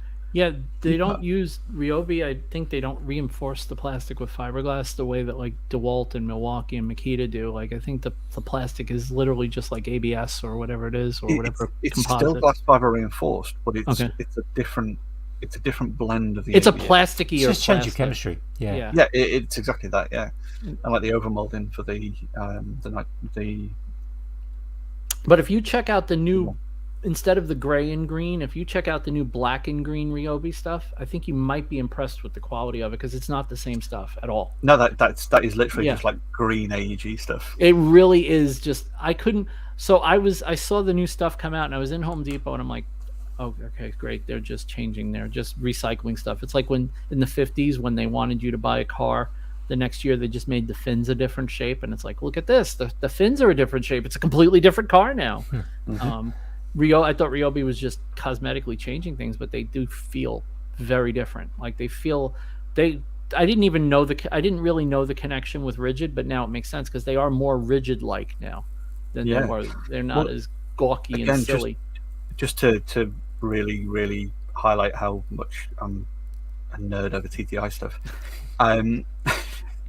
When it came to lithium-ion batteries for tools, it was Milwaukee who actually owned the patent for that. They did the development for the for lithium-ion batteries for tools. So because that IP now comes under TTI's banner, so a lot of the benefit that you have with those three tool brands is the fact that the battery management stuff is in the batteries themselves, and that is part of the licensing for those battery technologies for doing the lithium-ion packs for the tools. So some of the other tool brands, for a while, have like battery management in the tools themselves.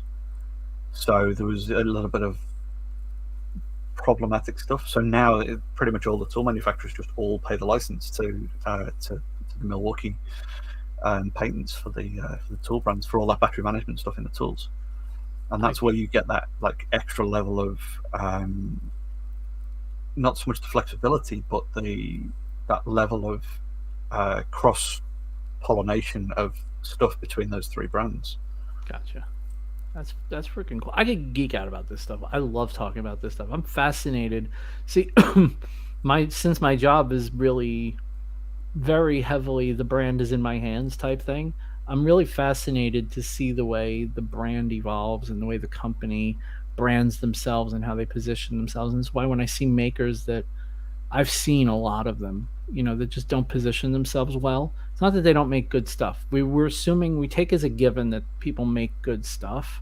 I'm not a branding expert, but I've learned enough about it where I watch the way people brand themselves and then rebrand themselves and then rebrand themselves. And it's like, it's okay to rebrand yourself, right? If you feel like you're like, my first logo was something my first logo, I have my business card here. My first logo, cover my phone number. I don't need y'all calling me. My first logo is literally just a circle with my name in it. Mm-hmm. My new logo is much more involved, and it's much more fitting to what I do as a business. So it's okay to evolve if you're evolving, right? My slogan went from custom for everyone, which I thought was like brilliant. I'm like, yes, custom for everyone. I'm going to commoditize custom. And I was so proud of that. And I realized like, it's not really what I do like anymore. It's more about making things using modern tools, but with the love and attention that someone who sits there with a plane and gently shaves a cutting board, modern tools, classic craftsmanship, and I just love the way that feels. Like I get goosebumps when I actually got goosebumps right now, but as I said it, I got goosebumps because as it came out of me, as I was designing the logo, I made the logo a very classic-y script and kind of like almost like a vintage logo, because I wanted it to evoke this feeling of it's been around a while. And it's funny because I want it to feel that way, and yet it still says established 2019 or whatever, 2017 or whatever it is. But I feel like when people rebrand themselves a lot, they miss the mark. They don't understand why people like them or trust them. And I see it with small guys. I see it with big guys. I see it like one of the worst rebrands I've ever seen in my life was when GM changed their logo. I think it's horrific what they did to their logo, because they didn't understand why that logo meant what it meant to people. It was bold, it was powerful, it was capital letters. Now it's blue like the sky, and it's lowercase letters, and it's softer and it's more friendly. And okay, and to an extent I understand your thinking, but the few GM fans that are diehards aren't into that. They are the guys that want the 400 horsepower Corvette ZR8, that does, the 0 to 60 in 1.7 seconds or whatever it is. Those are your guys, and they don't want soft and fluffy powder blue lowercase GM. They want the square with the chrome and the capital letters and the middle finger flipped off at anyone who doesn't like it. And when you don't know your brand, you make mistakes like that. And then when you do it in a climate where everyone just reinforces what you do, you have a bunch of yes men that just say, this is good. Oh, all right. Then. Well, it's like we said before, isn't it? It's that change in the barrier to entry to bring in fresh eyes, to bring in new people, to bring in new users, people buying other car brand or other car models that they have, or using the tools in the software a different way, or it's all that kind of thing that tends to alienate people who've used it because they use it and because it works. True. Regardless of what it is. And that's I think that whenever I see a company rebrand, I used to follow, and when it used to be free, there was a blog called Brand New. It's not free anymore, so I can't follow it because I don't have the money to pay to. I think it's owned by Ad Age now, or one of those major like branding ad type agency website, advice for everything type sites. And they used to do the old versus the new, And it was always interesting to watch what they went from to what they became. And there was a point where everyone just flattened their logos. And it was so funny to watch. They all did the same thing. They flattened their logo, went abstract, and changed the font to Helvetica. And there were like 65 freaking companies were doing the same thing with their logo. Now, again, the one trendsetter that then writes the blog post that then the others all read, and then they all do the same. I'm not saying I'm above it, okay? I'm not saying I'm above it. I'm saying I recognize my shortcoming. But it's just really, really funny to me that like there's these weird design trends that all these companies seem to go through. And it like right now, the thing is like everybody wants to have a light blue logo because it's a clear sky and it's the green, the environment. And somebody, I think it was Will Patterson. I'm not gonna say it was him, but I think it was him. Who's like they were doing. He does like logo design review things from his Reddit channel, and at one point he goes, "I just want to see someone do an environmental company where the logo isn't green and doesn't have a tree." And I just smiled. I'm like, yeah, yeah, like. Because he was talking about, I think it was him, because I think he was talking about the cliches that people use in logo design. And I was like, every single environmental related company has a damn tree in it. And he went to Google Images, he just searched for environmental something or environmental company. And it was just a bunch of green logos with a triangle of some kind in it representing a tree. And it's like, so you could do that if you do it well, but try not to do that. And all these companies, you can watch the waves of design happen with these companies. It's just funny. Burger King, do you guys have Burger King in the UK? Yeah. Okay, so Burger King just went back to its old logo from the 70s and 80s. The logo that Hungry Jack in the UK and Australia never changed. They've always used this logo. Burger King went back to using that old logo from the 70s and 80s because the multiple new logos they've tried just weren't connecting with people. So like we're just going to go back to the old one now. And it was smart. They've combined the best parts of the older logos and just said, screw it, we're going back to our roots. I think that's going to be the next movement now. Like after everybody Helvetica-ized and flattened their logos, I think everyone's just going to go back to doing the original logo of when the company was founded. And it's like, oh, okay, I remember you. Way back when FedEx was Federal Express, for example.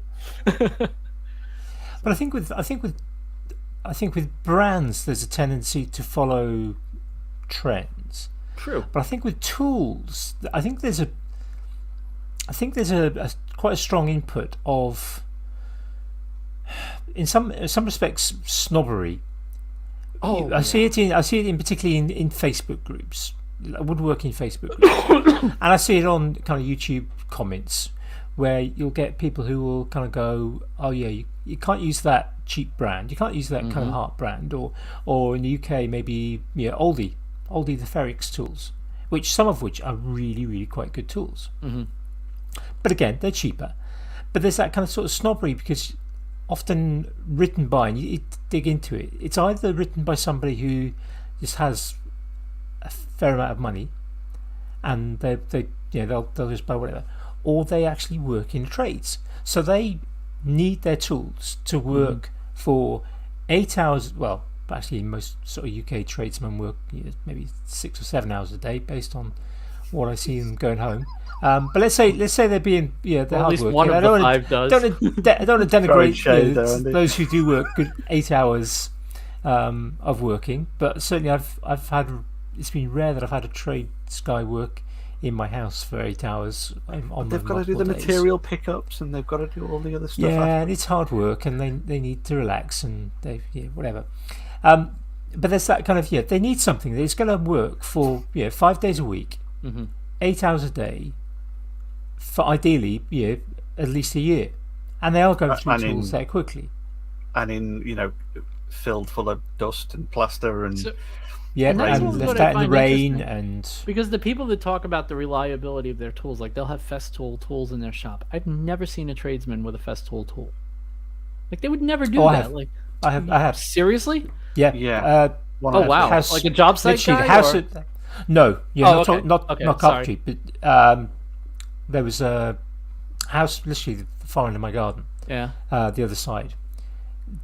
The owner has had quite a bit of sort of work done in the house. I think bathroom remodeled, built-in units put in, and I've noticed a couple of times when she's used the same tradie for that work over a couple of years, and he's had Festool saw, track saw, and things. Wow. Yeah, he's essentially building built-in furniture on site. So that's about the only time you see it, like Peter Millard from. Yes, I love that dude. I love that dude. There are a handful that are very, very specific use cases. I want to hang out with him for like a couple of days and just pick his brain and watch him work. He's one of those guys that I just love that guy. He's a nice guy. He's a really nice guy. Got an answer for everything as well. How'd you do this, Pete? Hey, not only is it, but the thing with him is not only does he have an answer, it's probably the right answer. Like more often than not, it's probably the right answer. So. Yeah. He worked in. He was. I don't know what term would begin. A cabinet maker for a good long time. It wasn't his entire career. I mean, as most people who follow him know, he previously was a photographer. Mm-hmm. So he's got that kind of artistic eye, but he spent a long time being kind of handyman and then moving into cabinet making. And he's made the mistakes. He's been through the tools. He's tried the different brands. I mean, he now predominantly uses Festool for many of his things because he knows it works. He knows it's accurate. It can work day in, day out for year upon year.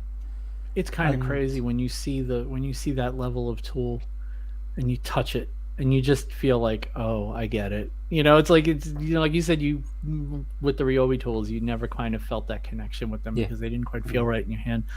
It's like the same thing when you touch something that's really like when I go hang out with Al, and I just walk over to Hannibal and I'm looking at the machine and I'm just like, this thing is just amazing. Like I can feel the energy coming off it. Like if there was if I had those aura goggles that the psychics wear, I would see just this beautiful glow coming off it, just this warmth of just raw power and just pure beauty coming off this gigantic CNC. I understand.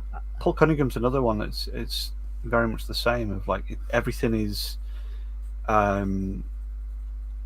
absolutely works his arse off, and then he's gone through all of those different iterations. He's gone through, having the refurbished whatever or the secondhand this or whatever, and then now has reached that point where he's like, no, I need to get the thing done. Right. This if I spend.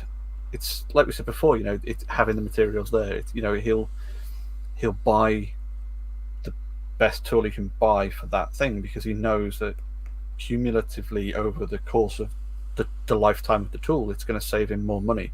Yeah. By him, having worked his arse off to be able to go, right, okay, I'm buying the Festool this because I know that every time I use it, I pick it out the box, do the job, finish, done, walk out. It's that efficiency. I bought this. This is an Elegoo Mars 2 Pro and the washing station. I love this printer. I would love it even more if it would print. Like I cannot get a print off it no matter what I do. I've literally given up on trying to get a print off it. I'm not. And I learned my lesson with behind the head printer where I said I was never going to buy a 3D printer that wasn't made by Prusa ever again. And the reason is I don't care how expensive they are. I know that all I have to do is walk over to it, turn it on, put the card in it, and it'll print something, right? There's filament sitting in that printer right now. If I turn it on right now, by the time we're done talking, which God knows when it'll be, I'm sorry I'm keeping you guys so long, but I warn people that if you put me in a place with no time limit, you're in big trouble. But this printer is wonderful. It prints phenomenally for everyone that has it except me. I cannot even get a print off it. And I'm done. I'm not dealing with it. Like I'll deal with it one day. One day I'm just going to get the bug up my butt where I have nothing else to do. I'm like, I'm going to get that printer working today, but not today. Today is not that day. But I understand the mindset of I don't want to tinker with my tools. It's funny how everything in this conversation is just going back to the stuff we talked about earlier. But yeah, I don't want to tinker with my tools. Like I want a 3D printer that 3D prints. And when I violated my rule of buying nothing but Prusa, I have a printer that I've not gotten a print off of yet. And it's now, I got it in July. So It's now November. 4 months, never printed successfully, except for the test print. The test print came out great. I was like, all right, we're on the right track. But the last one I had also came out great. So it's like the test prints off these printers come out great, but I cannot get them to actually print. This is actually a statue. I'll try to hold this up. It is that small. It's you can't see the detail on my webcam, but it's fully detailed. Like I have the full size version of this statue. What's that? throughout my 3/4 of an house. inch? It's at least 6 pixels high on the screen. It is exactly. What's the next one up? 5/8 of an inch tall, and it printed perfectly. Like that's the magic of these printers. Can I get this printer to do its magic? No, and I just don't have time. People really just come after me for stuff like that. It's like I can't believe you're not even trying. Like I don't have time. Like I It's don't the have time. headspace as well, isn't it? It's this. Yeah, it's like I got a lot going on in my life. If I buy a printer and it doesn't work, I take the loss for now and I just go on with my life until I need that printer to work. I'll make it work. I'm not in a point where I need it to work. So maybe if there was urgency, it would be printing right now as we were talking. It's putting off your homework until the night before it needs to be handed in. Exactly. You know, it's the term paper. I have to do research. I have to pull out 4 library books, and I haven't even been to the library, and it's due tomorrow. I believe me, I played this game. We all went to school. We know how this works. Andy went for far longer than the rest of us. Yeah, I know. Yeah. He went back. He became that which he hated. Yeah. And on a long enough timeline, we all become that which we hate. We are 3 hours in. It is kind of half midnight here, so let's start You thinking haven't been about snoring kind of too much, things that have you? have been- No, I've managed to keep my eyes open just about. I'll go for. I have a couple. I'll go through them real quick. Well, no, Go for it. no need to rush. But yeah, your attention grabbers, which for the benefit of those listening who've not maybe listened to the first episode, that's just anything that is going to grab their attention, whether it's projects, videos, books, movies, doesn't really matter. I have 4 things. Cool. 4 things. I'll start with the easy one because I don't have to explain it. One of them is a former guest of yours, Claire Burgess. Claire Burgess has been absolutely crushing it on YouTube. Absolutely crushing it. And I had the honor of being her producer for her live stream for the virtual craft fair last weekend. Yep. And just to tell you how much I adore Claire, and I would not do this for pretty much just about anyone, no offense to anyone listening. I got my ass up at 5:15 New York time to be on a stream with her that early in the morning to do her presentation, to run to keep the chat going and keep her on schedule. And we tried to keep on schedule, but you know, it's Jesmonite. It doesn't do what it wants to do. But What's the schedule? yeah, exactly. But Yeah, you are on Mika's Waffle. Yeah. 3 hours in. 3 hours in, yeah. But I do, and I know she'll probably hear this, but I do truly love that woman. I think she's one of the coolest people ever. She's one of the best friends that I've made in this space, and I just think she's fantastic. And I think if you're not following her, I mean, we had her on Because We Make. You guys had her on here. She's a class act all the way around. She's a wonderful human being and one of my favorite people. And definitely pay attention to Claire Burgess, who goes by Claire's Crafty Corner on YouTube. Yeah, she's doing some good stuff, and same on Instagram. Yes, Yeah, yes. she's making some really good stuff. And, Yep. and I think I like that she's adapting as well and changing, you know, what she does. So she's playing around with Jesmonite now, and there's been the resin, and She's done so many. What I loved about her, and one of the things we talked about on Because We Make with her, was I love how she'll get a mold, and it'll be like, okay, I made this thing with the mold, and then the next episode is I made this thing with the mold, and then the next episode is I made this thing with the mold. It's like, wow, you are getting a lot out of this stuff. Like most people buy a mold, make a thing, call it a day. She gives you she gets a mold and then does like 5 or 6 different projects with it, and you just go, oh, there's a lot to be done here. And she's just a wonderful human being. I absolutely adore that woman. I would go to the end of the earth for her. She's just that cool. Let's see. I got metal clay. So metal clay is something I have but I have not played with yet. I have it. Mm-hmm. It's right here. This is sterling silver metal clay. Yep. It's good stuff. And I am very excited to play with this because it behaves like polymer clay, and it's got a binder of water, and I believe it's cellulose. I'm pretty sure it's cellulose that binds it all together.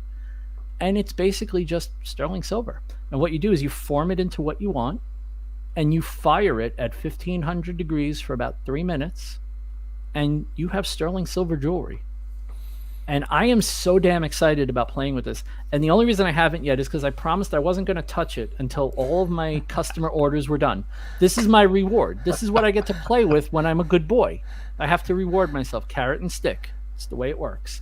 But yeah, this stuff is, I'm really excited about the potential because I make a lot of jewelry, and the idea of being able to make my own pendants without having to make molds and cast, like to just be able to sculpt a pendant. Oh, I am here for it. I am absolutely here for it. So I'm very excited about this. It's got lots of potential. I've not done any directly myself. My sister has done some work with It's PMC. wonderful stuff. And It's like amazing stuff. you treat it just like the metal. Like I have some liver of sulfur here for putting a patina on it after I work with it. And I just got some beautiful push molds today at Michael's. So I can make some really cool pendants, like just in a mold. Like I never thought to put it in a mold until I saw the push pendants and the push molds, and I'm like, oh yeah. Let me get a couple of these. So I got they have 10 different designs on each mold. I'm in. If I could start making stuff like this, forget about it. The world is my oyster.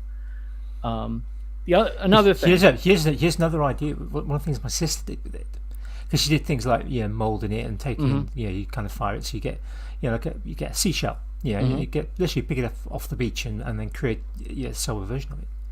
She made little discs of it, and then with grandchildren took their thumbprints. So then took this disc, fired it, and so you literally then can carry kind of a thumbprint of your grandchild or child or loved one on your neck or on a charm bracelet or whatever. That is fantastic. Totally stealing that idea. No one that listens can steal this idea, though. That's my idea. That's a good one. Yeah, I am also thinking in my head, once it's fired, it's metal. You can do enameling with it. And I happen to know one of the greatest enamelists in the universe is a very close friend of mine, the one and only Emily Joyce. She is absolutely fantastic. And if you want to learn anything about enameling, just watch her go. She is a jewelry maker extraordinaire. She is absolutely fantastic. That's what's her channel is something fire. I'm trying to get her Instagram. I think it's Emily Joyce Official is her Instagram. Oh, okay. I think that's her Instagram. There's somebody else. There was somebody that was on. Because we make another. Was it Ashley Minnie? She did the documentary. No. It's somebody who does used to be an art teacher and then became. That's Emily now Joyce. Has a studio. That's Emily Joyce. Yeah. That's her. And just make amazing stuff. Yeah. She makes incredible stuff. I always say she's she's probably my favorite artist right now. I don't know how long it's going to last, but she's my favorite artist. I love watching her work. I love her stuff. I own a couple of her pieces. She's just ridiculously talented. So, okay, Sublimation was on my list because this is an Epson Eco Tank. I cannot get this finger thing straight. Okay, this is an Epson. This is an Epson Eco Tank ET2720. It's so unbelievably cheap. I think refurbed. I paid $190 for it, which is what, 160 pounds, somewhere thereabout. I love this thing. I put sublimation ink in it. I use sublimation paper in it, and I can do sublimation. Sublimation is basically, instead of taking vinyl and pressing it onto stuff, you actually just kind of off-gas simply put, you off-gas the ink from the paper onto the thing, and it's permanently bonded to the thing. And I have been using it to make mugs in particular. I make a lot of mugs. People like mugs. But you can use it to do just about anything. And this is the start right here, this printer. You can just my DIY. did an amazing video that I used to do the conversion on this printer. You buy the printer, you buy the ink, and that's the whole process. And you're just done. And you just use sublimation paper, and then you put on whatever you want to put. You use a heat press, boom, ink copied over. If you've not played with sublimation, it's one of the coolest things ever. It's like, I think it's the new silk screening for most people. The only thing is you got to deal with reducing the accessibility, isn't it? Or reducing the bar to entry. Yes, 100%. Yeah. And if you've ever watched someone struggle with screen printing, you know it can be difficult. Wink, wink. All right. The last. Dave Bauer's still in the chat, don't you? Yeah. I've been very good. I've not been looking at the chat. The last person I want to mention, the last thing that's caught my attention because of what she started doing and she's going to do throughout this month, is Ashley Stilson of Chipped Builds. She was also a guest on Because We Make. She's a very good friend of mine, and she is doing a bunch of Christmas-related, gift-related type builds on her channel this month. So stuff that you can bang out pretty easily. And the last one she did, she does great stuff in general. She's very good at teaching. She's exceptionally good at showing you how to use the Glowforge, which is her area of expertise. She's actually working on a Glowforge 101 course, and she did a couple of entries in the course, and now she's basically taking feedback on what people want to learn, and she's adapting and doing lessons based on the feedback she got, which I think is really smart, because if you do 45 lessons on one thing, on making a jig, and no one cares to learn, they're going to tune out. But if they want to know about how to engrave on a certain material, that's where you have them. And she's very smart about that. She's going to do great with it. But she took those double-walled Starbucks tumblers that you can buy. She drilled a hole through one layer and filled it with baby oil and glitter. And she turned the tumbler into like a snow globe. And it was the coolest freaking thing I've ever seen, because the double wall contains the oil and the glitter. And then she just sealed it with some UV resin and then a coat of resin over the top. And the whole thing is now just one shimmering snow globe of a tumbler. And I was just like, this is mind-blowing. This is one of the coolest things I've ever seen. In fact, it was I believe it was her most recent video. I think it was her most recent video. If you watch none of her other stuff, just watch that. It's one of the coolest things I've ever seen. And I almost feel like I insulted her, because like, this is so damn simple. It's brilliant. I didn't mean it was simple in like, oh, I can't believe you made it. It was so simple. Like, this is just pure genius. The simplicity of it is what makes it brilliant, So definitely check her stuff out. She's, again, a good friend. I'm promoting all my friends tonight. It's fine. But that's fine. It's fine. Yeah, she is she's wonderful. I mean, criminally undersubscribed, criminally underviewed on YouTube, and definitely needs to get some love and attention. And she's one of my favorites. And like I said, a good friend of mine. So those are my 4. Hope I did those quick enough for you. Yeah, no, that's absolutely fine. I mean, promoting friends, there's nothing wrong with that. I mean, the entire remit of this podcast is it's an opportunity for Jamie and I to talk to our friends for multiple hours. I want to plug I literally want to plug every friend I have, but I've made so many in the last couple of years where it's like, that would be another 3 hours of me just plugging people. And because I wouldn't be able to just say a name, I'd have to tell you all the cool stuff they did. So, well, I suppose the perfect way to actually do that is to just tell everyone that they need to just listen to Because We Make. Yeah, we don't have anyone on that we don't like. I think that's why I don't want to cut off your time in doing your attention grabbers, but I do think that's what makes our podcast good. Because if we have someone on, it's because we genuinely like them and their work, right? It's not, we don't have filler people on the show. We just don't. There are people who we've batted around having on, and it's like, not really interested. Like, it would be good for the numbers, right? There are people who would have been good for the numbers that we've just said, not really, not a good fit. Like, wouldn't fit the vibe of the show, isn't the community oriented type person. Like, I don't need you to be community oriented, but if you're one of those I'm better than you types and we get that vibe off you, I'm not going to have you on the show. Like, I value that feel of the show more than anything else. And if it means that the numbers don't skyrocket, then they don't skyrocket. Fine. And it shows if there's a guest that isn't on a podcast who isn't connected to the hosts in some way, that they're not friends, or they're not, like you say, they're not community minded. Yeah, it shows, and it shows really quickly. Yeah, and it's just not good. It's not good listening. I've certainly turned off podcasts when that's been the case. We've been very, very. I mean, I know it sounds dumb to say lucky because we do pick the guests. It's not like they're just assigned to us, and we, we go, oh, we go to the guest pool. Who's our guest today? Okay, cool. Thanks, guys upstairs. No, we are the guys upstairs. We choose who we have on the show. But we've been very, very lucky in that the people we've had on Because We Make have just been the right people. And I've so many times, Andy, I love to say this, but I love when people tell me that we're the first podcast they've ever been on, because it's like, well, why the hell haven't you been on 50 podcasts already? Like, why doesn't everyone want to talk to you? And it's just the way it is, right? That's just how sometimes it works out. Sometimes I get to discover people sometimes. And we've discovered a lot of people. Like, a lot of people have come on the show and said, wow, this was fun. I've never been on a podcast. That was so much fun. Thank you for having me.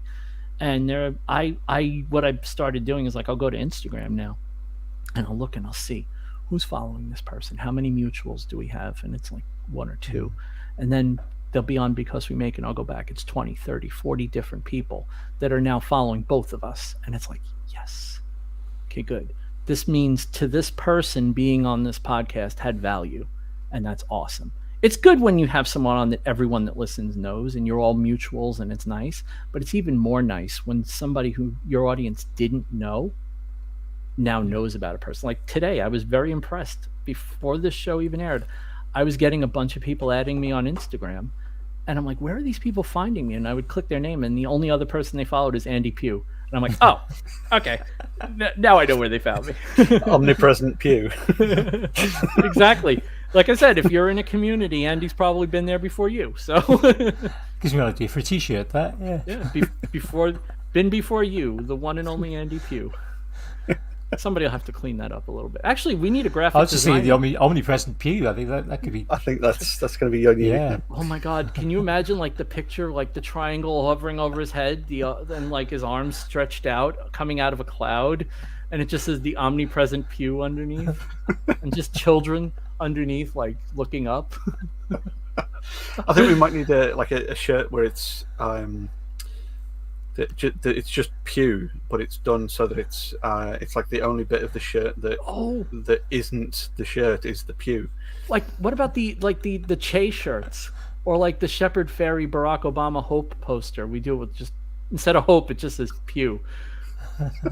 Oh man, dude, I'm so gonna sit down with Illustrator while I watch Doctor Who tonight, and I am so gonna try to knock one of these designs out. And then you can have the design to do what you want with it. I won't keep it, but yeah. Pew. It will be on T-shirts, I think. Yes. There you go. There's your first merch product for this podcast. Jamie, what's been grabbing your attention this week? Mostly, it's been a really sort of strange turn of events. I've actually had a really productive weekend. It's been several months of not getting quite that far, but now I've sorted out a little IT job that I needed to get done, hence the stuff still in the background. I did notice the extra screen there. I was wondering whether you're building eyes in the back of your head so you have even more screens. Working on it. Yeah. But so I can watch this screen here of me in my little preview, and then just have something else there. As figuring out an extra screen somehow in my peripheral vision. Blind spot mirrors. You know, there's extra little mirrors you get they stick on your car mirror. Blind spot, they're great. I actually watched a YouTube video on how to aim that thing, by the way. I just want to point that out because I was so annoyed that every car I had them, and I had no idea how to aim them or what they did. And once you aim them, you're like, oh my God, I'm 45 years old. I think I figured it out at age 44.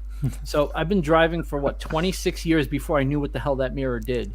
And once I figured out, I was like, oh man, I can't believe I've been driving this long without that. But I mean, most people set their mirrors up wrong anyway.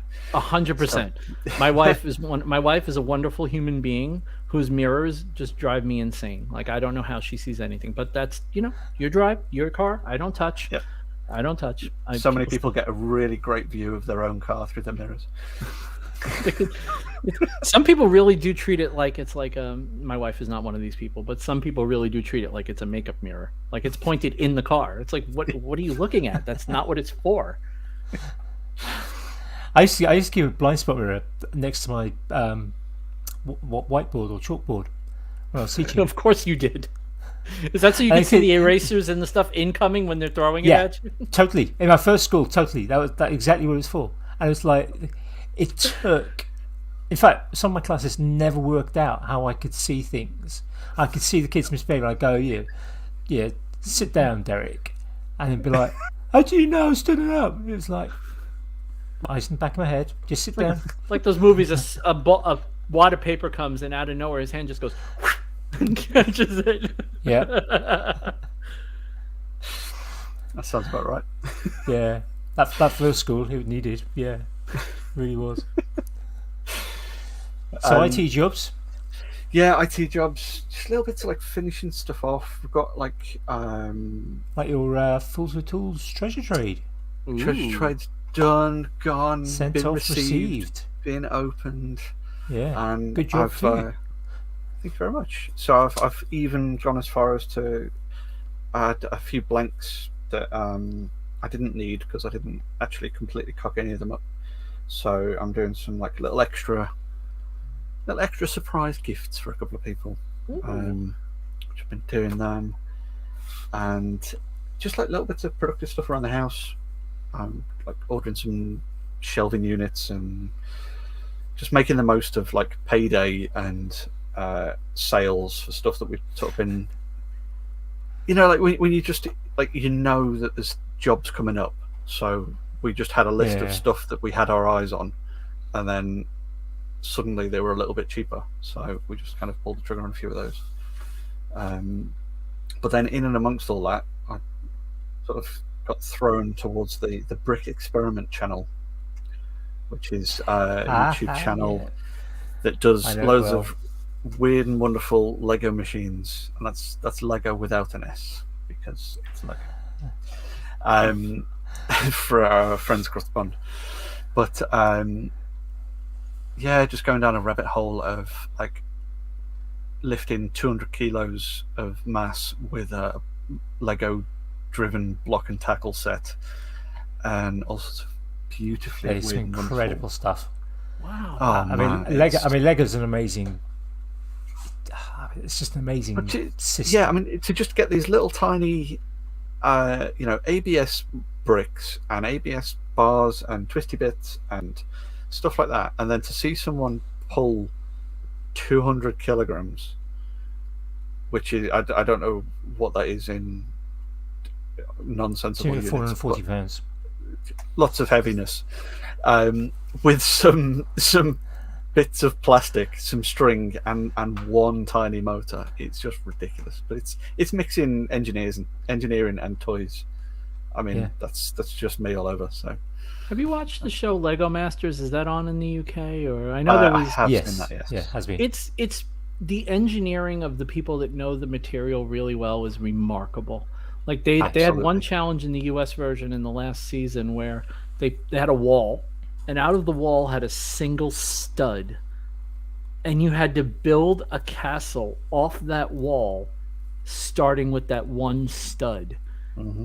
And these crazy bastards did it, and they did it well, and nothing and it's like, I know Lego really well. I am nowhere near what these people know. Like, there's a whole culture around high-end Lego builds, and it's remarkable seeing what people do with Lego. Just on this Brick Experiment channel, they do a particular thing about building a vehicle that can traverse different objects, and it's stacks of books that they start with, and it's spread over 2 videos, but they make just it's a car with a motor that's just driven, and it's one book. So they get over the first book, and then they add a second book. It's a thin book, the first one as well, isn't it? Yeah, exactly. Yeah, half an inch or something. And it doesn't make it over the second book. So then they adapt the model. So they stick bigger tires on it, and then they elongate it, and then they change the mass distribution of it, and all this kind of stuff to just tweak it until it could get over all the obstacles. And by the end of the second video, they've got 2 completely vertical books that they've made this vehicle that can be articulated double articulated to climb over these vertical surfaces, adjust itself, and then come back up a completely vertical shaft, and then climb itself over the other side. And it is just mind-blowing to see this stuff that's just made out of Lego, that's just controlled. And it's These channels. I'm looking at the thumbnails on the videos, and I just saw the one you were talking about. That is just ridiculous. Like I subscribed immediately. This is exactly the kind of stuff I will sit there. I'll go down a rabbit hole. I'll sit there and I'll watch all these videos, like basically end to end in the course of a day, because I love this kind of stuff. It's so good. I can't recommend a particular channel, but if you like kind of seeing Lego mechanisms, then it's worth on YouTube searching for FLL as one thing, and it's First Lego League, which is kind of an international competition for.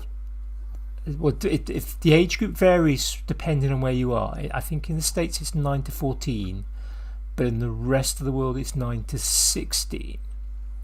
And Okay. it's teams of kids. There's a maximum number is 10 in a group. It's an amazing competition that involves more than just Lego. And a lot of people think it's just about the Lego, but the Lego's kind of only really a quarter of it. And every year there's a theme, and every year the kids have got to put together develop a concept related to that theme and present about it. But one of the parts of the competition is that they have a mission field. It's an 8x4 field, 8 foot by 4 foot, on which is a vinyl mat, and on top of that mat then are a series of what they call missions, obstacles built out of Lego. And basically in kind of end of August, start of September every year, anyone entering it gets sent this huge box. Yeah, it's kind of 4 foot long with a rolled up mat in it, and about 3,000 to 5,000 Lego pieces, and a CD which tells you how to build all the different obstacles. And then you've got to over the course of a few months, you have to develop a bot out of Lego that is fully autonomous. There are kind of criteria about the numbers of motors and the types you can use and things like that. It has to be pure Lego. You can't mix anything else in. You can't add kind of, I'll just add an aluminium strut.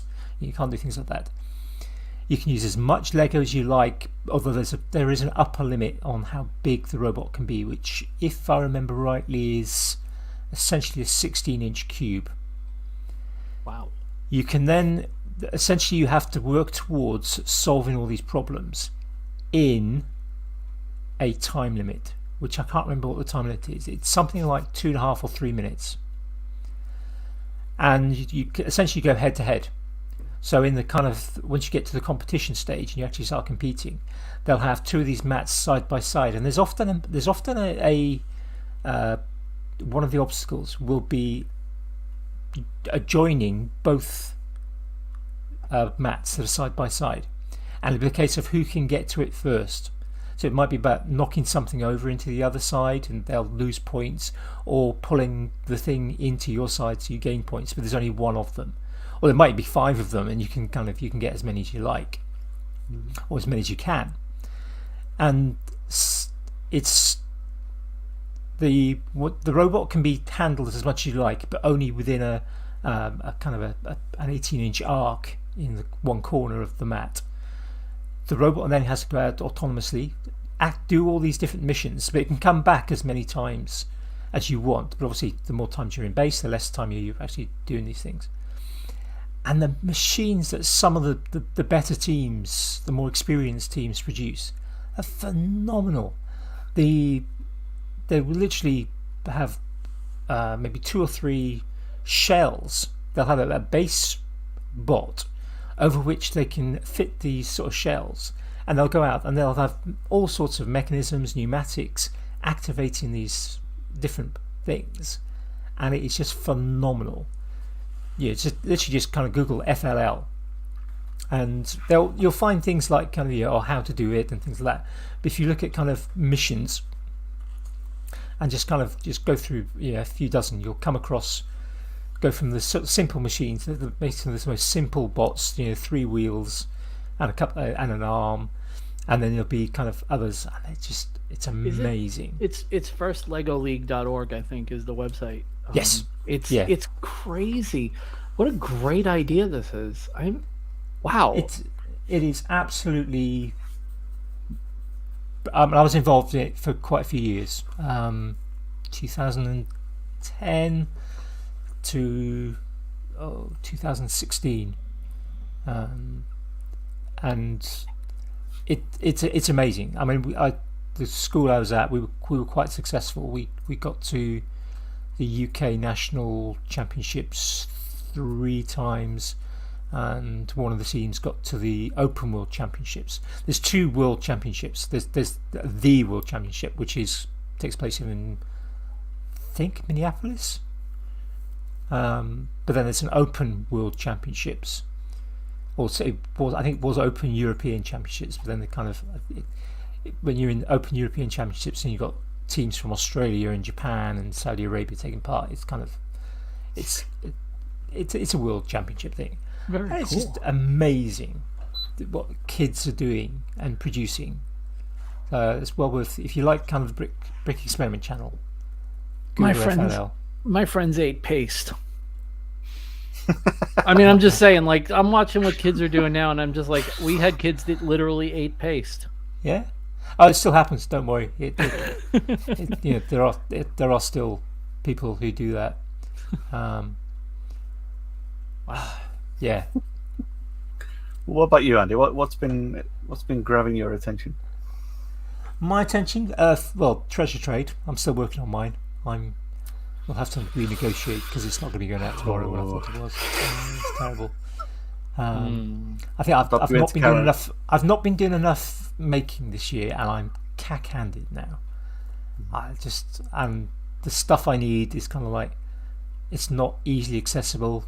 So it's a case of like, right, no, I've got the wrong thing out. So then another 5 minutes, 10 minutes retrieving whatever bit it is, and I think I've had several setbacks. It's like you part way through a bit of making, and it's like, right, there's supposed to be 7 steps to this section, and I've done the first one and the last one, and haven't done the bits in between.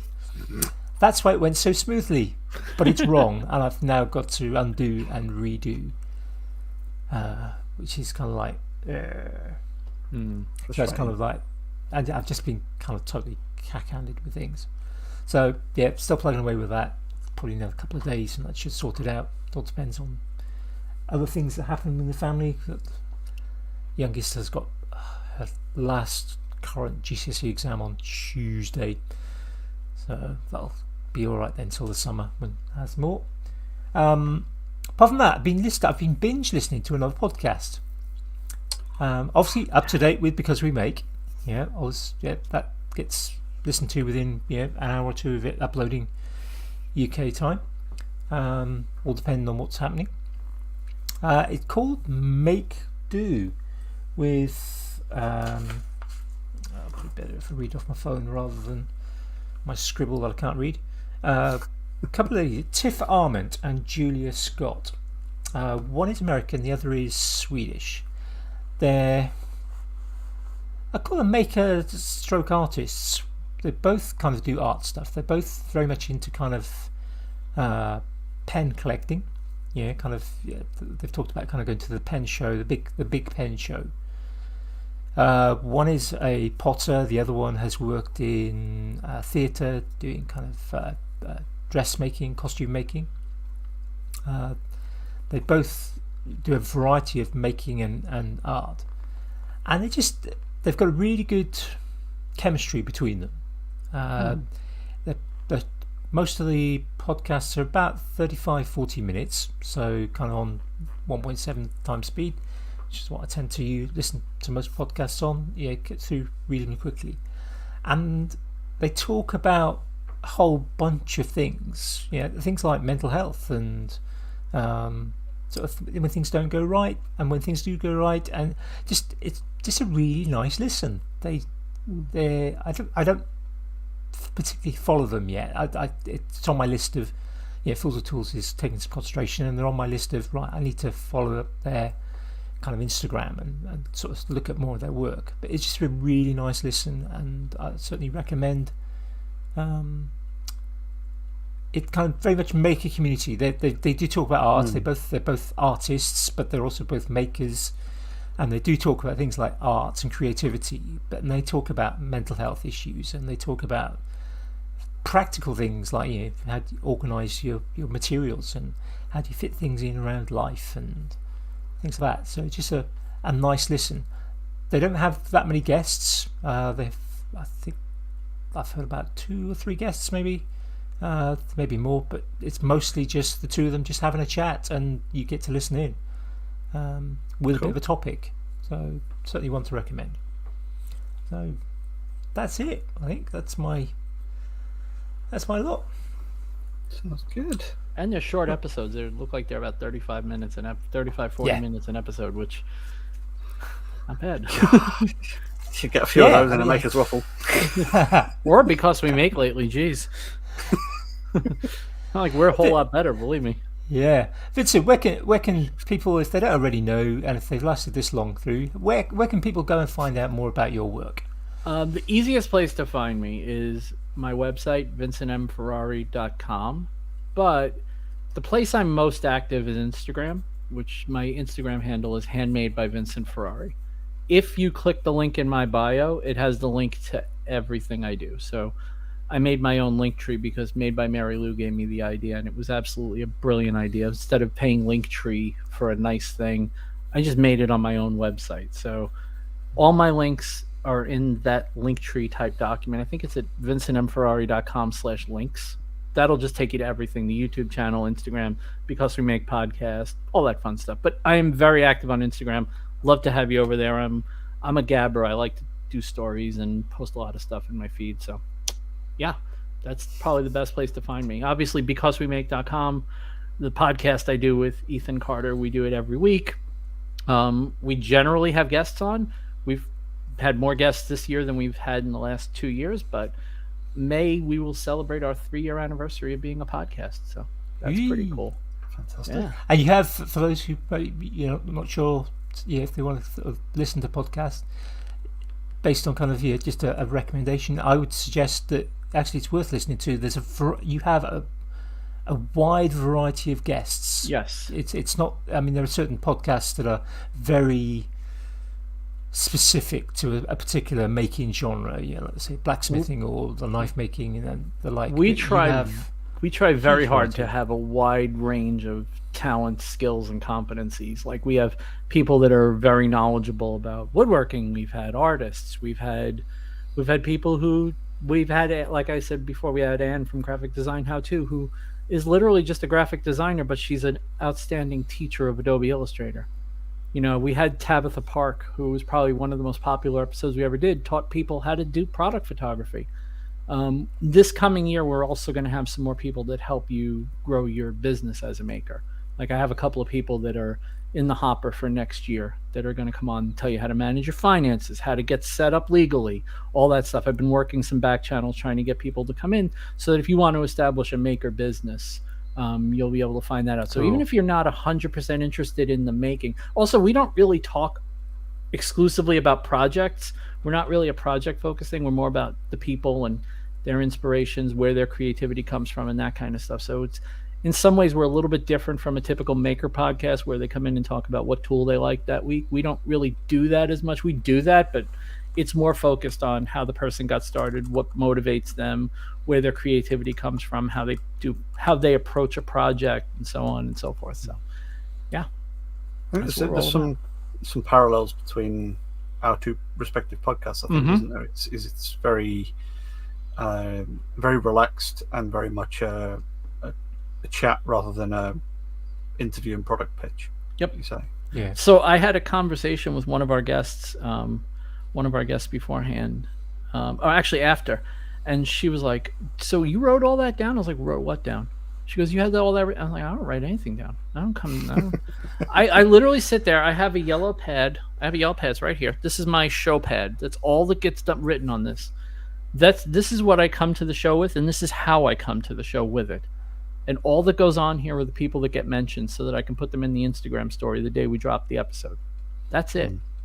I don't want to sound like a jerk. I don't do prep. If we have you on, I know your work. If I don't know you, you probably won't be on the podcast, or I won't invite you until I do. And that's what makes the show the show that it is. We don't have people on that we don't know. I don't need to prep. I don't need a list of questions and answers. I already know when I decided to have you on, I knew 5 or 6 things I wanted to ask you about. And if the show doesn't hit those, then we go another direction. That's fine too.